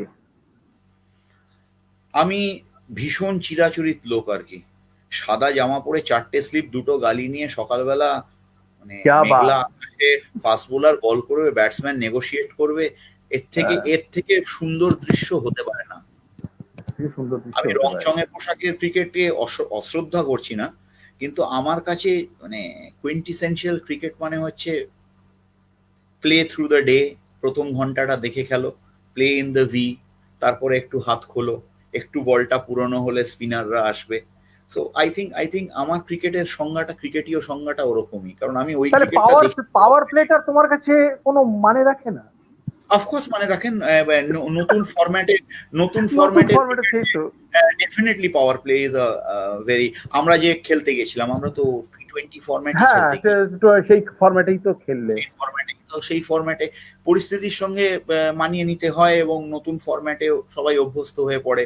যখন ওয়ানডে ক্রিকেট এসেছিল, তখন গাভাস্কার 60 ওভার ব্যাট করে 36 রান করেছিল প্রথম বিশ্বকাপে ইংল্যান্ডের বিরুদ্ধে। ড্যানি হ্যাঁ, স্যামিস করেছিল 137, আর গাভাস্কার করেছিল 36। তো সেই নিয়ে সমালোচনা ঝড় বয়ে গেছিল, ইন্টারন্যাশনাল মিডিয়া সুনীল গাভাস্কার খেলতেই পারে না। সেই সুনীল গাভাস্কারই যখন তার প্রথম ওয়ানডে সেঞ্চুরি করলো নাগপুরে এগেনস্ট নিউ 87 ওয়ার্ল্ড কাপের সেমিফাইনালের আগের ম্যাচটা, যেটাতে চেতন শর্মা হ্যাট্রিক করলো, গাভাস্কার 87 বলে 103 করেছিল।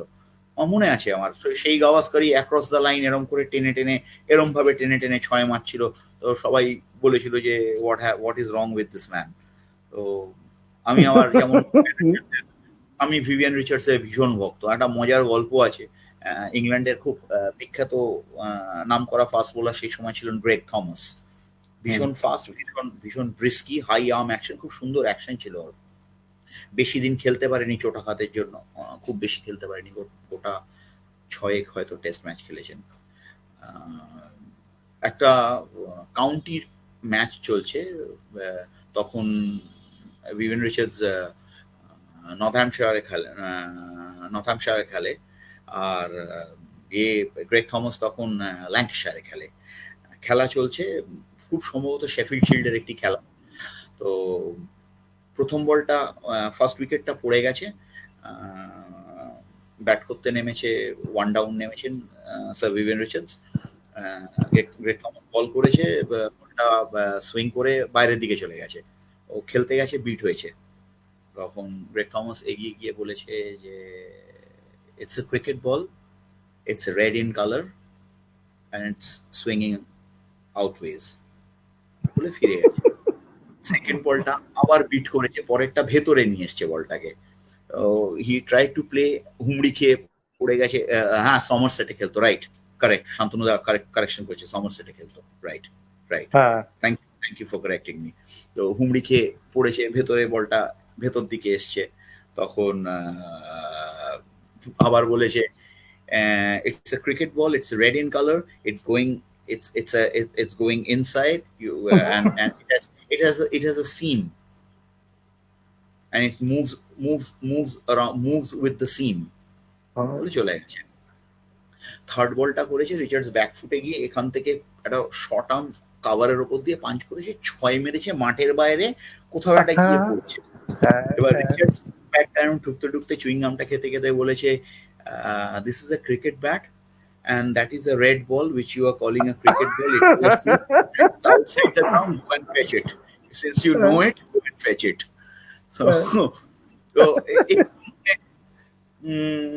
তো মজার মজার সব ক্রিকেটের প্রচুর আর কি। আমার আর একটা মজার গল্প মনে পড়ছে, গাভাস্কার ব্যাট করছে, ইংল্যান্ডে খেলা হচ্ছে, ট্রেন্ট ব্রিজে টেস্ট ম্যাচ চলছে, যেটা সেই সেম সিরিজ যেখানে ওভালে 221 আছে গাভাস্কারের, সেই সেম সিরিজ খেলা চলছে। গাভাস্কারের চুলটা বড়, ওই স্কাল ক্যাপটা টুপিটা খুলে ব্যাট করছে। তো বথম বব উইলিস বল করছে, উইলিসের পরপর দুটো বল বিট হয়েছে গাভাস্কার, ডিকি বার্ড আম্পায়ার। তো গিয়ে ডিকি বার্ডকে বলেছে যে কাঁচি আছে, ডিকি বার্ড বলছে ভ্যাবাচাকা খেয়ে গেছে, বলছে কাঁচি কি করবে, বললো না আমি উইলিসের বলটা দেখতে পাচ্ছি না, যখন আমি মাথা নিচু করে ব্যাট করছি আমার চোখের উপরে চুল পড়ে যাচ্ছে মাথার, can you just chop some hair of my forehead, আমি তাহলে বলটা ভালো দেখতে পাবো। ডিকি বার্ড না কাঁচি নেই, ব্লেড আছে, উইল ইট ওয়ার্ক? তো খেলা থামিয়ে এরকম গাভাস্কারের চুল ধরে ব্লেড দিয়ে চুলটা কেটে, ডিকি বার্ডের আত্মজীবনীতে এই গল্পটা আছে, আমার কাছে আছে বইটা, স্ট্যান্ডিং অন বলে বিখ্যাত বই। তো চুলটা ব্লেড দিয়ে কেটে তারপর গাভাস্কার যায়, এবং গাভাস্কার একটা 86-87 রানের ইনিংস খেলে, ভেরি টেস্টিং কন্ডিশনস, ভীষণ সুইং করছে, ভীষণ ওভারকাস্ট ওয়েদার্স, সেখানে ভীষণ টেস্টিং কন্ডিশনস, একটা 86-87 রানের ইনিংস খেলে, একটা ফ্যান্টাস্টিক পার্টনারশিপ হয় মহিন্দর অমরনাথের সঙ্গে পরবর্তী, এবং সন্দীপ পাতিলের সঙ্গে একটা খুব ভালো দুটো পার্টনারশিপ হয়। তো এটা ডিকি বার্ড লিখেছে, এবং তারপর ডিকি বার্ড বলেছিলেন যে after hearing Sunny for the first time asking for a pair of scissors, a small Swiss knife and a pair of scissors remained in my pocket for the rest of my career. আমি carry চাইবে আবার আমাকে, you never know when will you need it.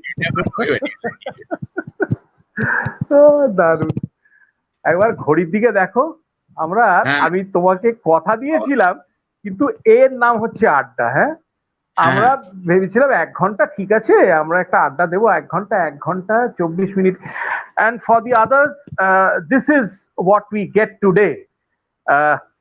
নতুন প্রজন্মের মানে তরুণ প্রজন্মের একজনের সাথে আজকে আড্ডা দিলাম। আমার থেকে আমি জানি না, বোধহয় বছর 10 12 না 15 বছরের ছোট, আমি জানি না।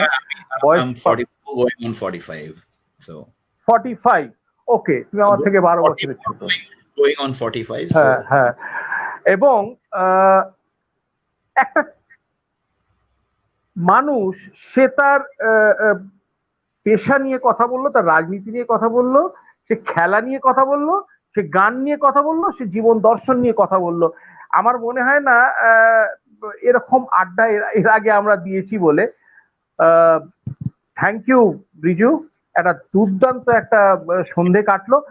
আমার ভীষণ ভালো লাগলো। আমি আমার তো ভীষণ ভালো লেগেছে। আমি জানি না প্রত্যেকে কি বলবেন।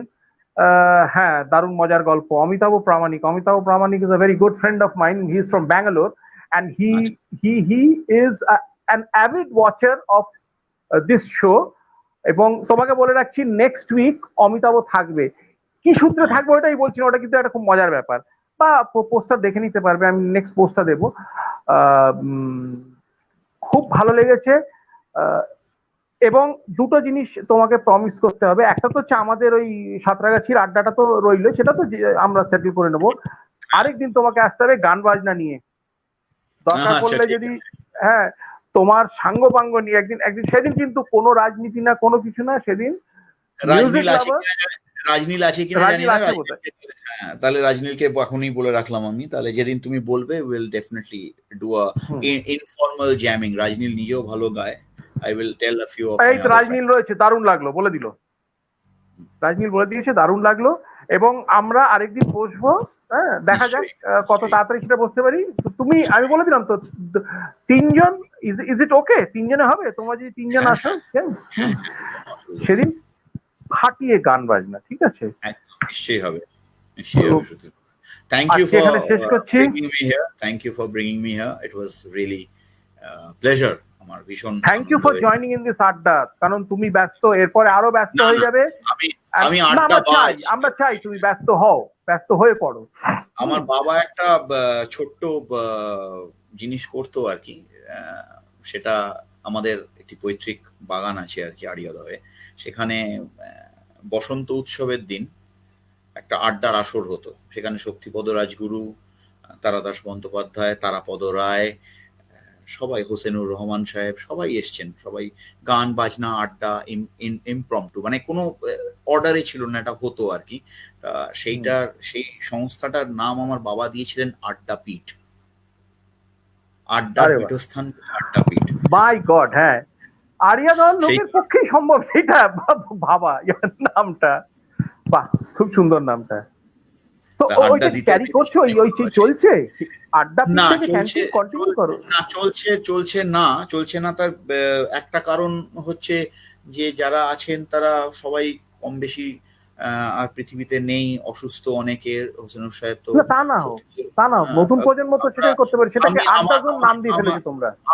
আড্ডা জোনটা তো আমার দেওয়া নাম। আড্ডা জোন অ্যাকচুয়ালি, আড্ডা জোন মানে একটা জোনে আমরা আড্ডা মারি বলে আড্ডা জোন, ওরম ভাবে আমি ডিফাইন করি। ওরম কোনো নাম নেই। প্রবাবলি হয়তো অন্য কোনো নামে, অন্য কোনো ভাবে, maybe probably in some near future. এই জাস্ট একটা ছোট্ট একটা কথা বলে শেষ করবো। সত্যি কথাই কিন্তু, যে বাঙালির যে প্রিয় বিষয় আড্ডা, আমি জানি না তুমি মানবে কিনা, আড্ডা না কমে আসছে, জানো তো, ভীষণ কমে আসছে। আড্ডা আছে হয়তো ছোট ছোট প্ল্যাটফর্মেতে কিছু আড্ডা হয়তো হয়, কিন্তু ওই যে আমরা একটা সময় দেখতাম।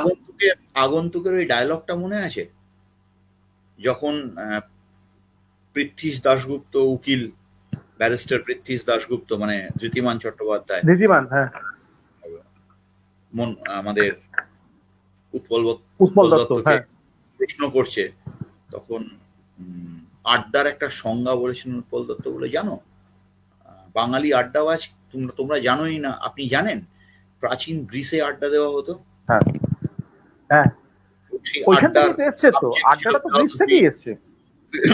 আড্ডার সাবজেক্ট ছিল ফিলসফি, ম্যাথমেটিক্স, জ্যোতিষশাস্ত্র, জ্যোতির্বিজ্ঞান, মেডিসিন, এই সমস্ত ছিল আড্ডার বিষয়। এবং শুধু তাই না, গেট কানেক্টেড। তো সেটাই আমি বলি, মানে আড্ডা দেওয়ার জন্য কোনো সাবজেক্টের দরকার নেই আর কি, সাবজেক্টের দরকার পড়ে না। সক্রেটিস বাজারেতে বসে আড্ডা দিতেন, বলছে যে কি কোনো ক্লাস নিচ্ছে, ছাত্ররা আসবে, ওরকম কোনো ব্যাপার না, যে কোনো জায়গায় বসে সেখানে শুরু হয়ে গেল, যেটা তুমি বললে। বিশ্বভারতীর কনসেপ্টটা কি?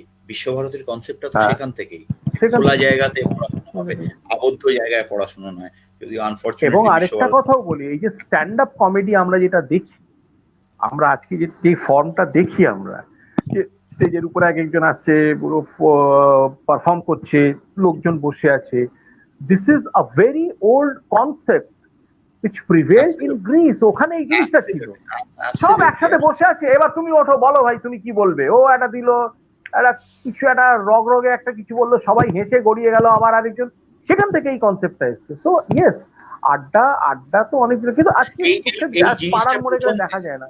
এই জিনিসটা প্রথম খানিকটা এনকম্পাস করেছিল প্ল্যাটো রিপাবলিক। যদি তুমি দেখো ওখানে এই ধরনের কংগ্লোমারেশন, এই শান্তনুদা লিখছেন এথেন্সের আখড়া, অ্যাকচুয়ালি এইভাবেই এথেন্সের আখড়া, হ্যাঁ হ্যাঁ, এইভাবেই ব্যাপারটা অরিজিনেট করে। এইভাবে তো কিন্তু আজকে কমে গেছে, পাড়ার মোড়ে আড্ডা নেই প্রায় বলতে গেলে। আড্ডা নেই এখন, প্যান্ডেমিকের জন্য নেই, কিন্তু আগে আড্ডাটা ছিল, আড্ডাটা আছে। হয়তো নতুন জেনারেশন সেরকম ভাবে আড্ডা দিচ্ছে কিনা আমার জানা নেই, নিশ্চয়ই হয়তো তাদের ফর্মে তারা দিচ্ছে। তাদের ফর্মে কিরকম বলতো, ক্যারামটা খেলা হচ্ছে ঠিকই, হ্যাঁ ক্যারামটা খেলা হচ্ছে, পুজোর সময় বা কোনো অনুষ্ঠানের সময় হচ্ছে, অনেকটাই কিন্তু মানে আমাদের সোসাইটিটা এতটাই পলিটিক্যালি পোলারাইজড হয়ে গেছে, বেশিরভাগ সময় পলিটিক্যাল অ্যাক্টিভিটিস নিয়ে ব্যস্ত থাকে পাড়ার ছেলেরা, সেটা ঠিক আছে, দ্যাট ইজ অ্যাবসলিউটলি ফাইন। কিন্তু এই যে একটা ভিন্ন স্বাদের, হঠাৎ করে মারদাঙ্গা লেগে গেল একটা আলোচনা নিয়ে, মারদাঙ্গা মানে কি, মানে তর্ক বিতর্ক পাড়ার মোড়ে, মানে বেরিয়ে বাজার করতে একদিন যাচ্ছি, দেখতে পাচ্ছি এখানে খুব চেঁচামেচি চলছে, এসবগুলো উঠে গেছে। নর্থ ক্যালকাটাতেও খুব কমে গেছে, কিছুদিন আগে অব্দি ছিল, দেখতে পাওয়া যায় না। সাউথে তো আমরা দেখি না প্রায় বলতে গেলে, যদি ভুল বলে থাকি তাহলে অ্যাটলিস্ট কেউ মনে করি দিতে পারে। আড্ডা দীর্ঘজীবী হোক, হ্যাঁ চেষ্টা তো করছি আমরা সেই জিনিসটাই, আড্ডা দীর্ঘজীবী, এটা একটা খুবই উইক একটা ফরম্যাট বা প্ল্যাটফর্ম, কিন্তু আড্ডাটা আরো বড় রকম ভাবে হতে লাগে, ফিজিক্যালি সবাই একসাথে বসে আড্ডা দেওয়াটা। ঠিক আছে Riju, thank you so much, সবাই ভালো থাকবেন, ভালো থেকো, সবাইকে নমস্কার, yes, good night. Good night.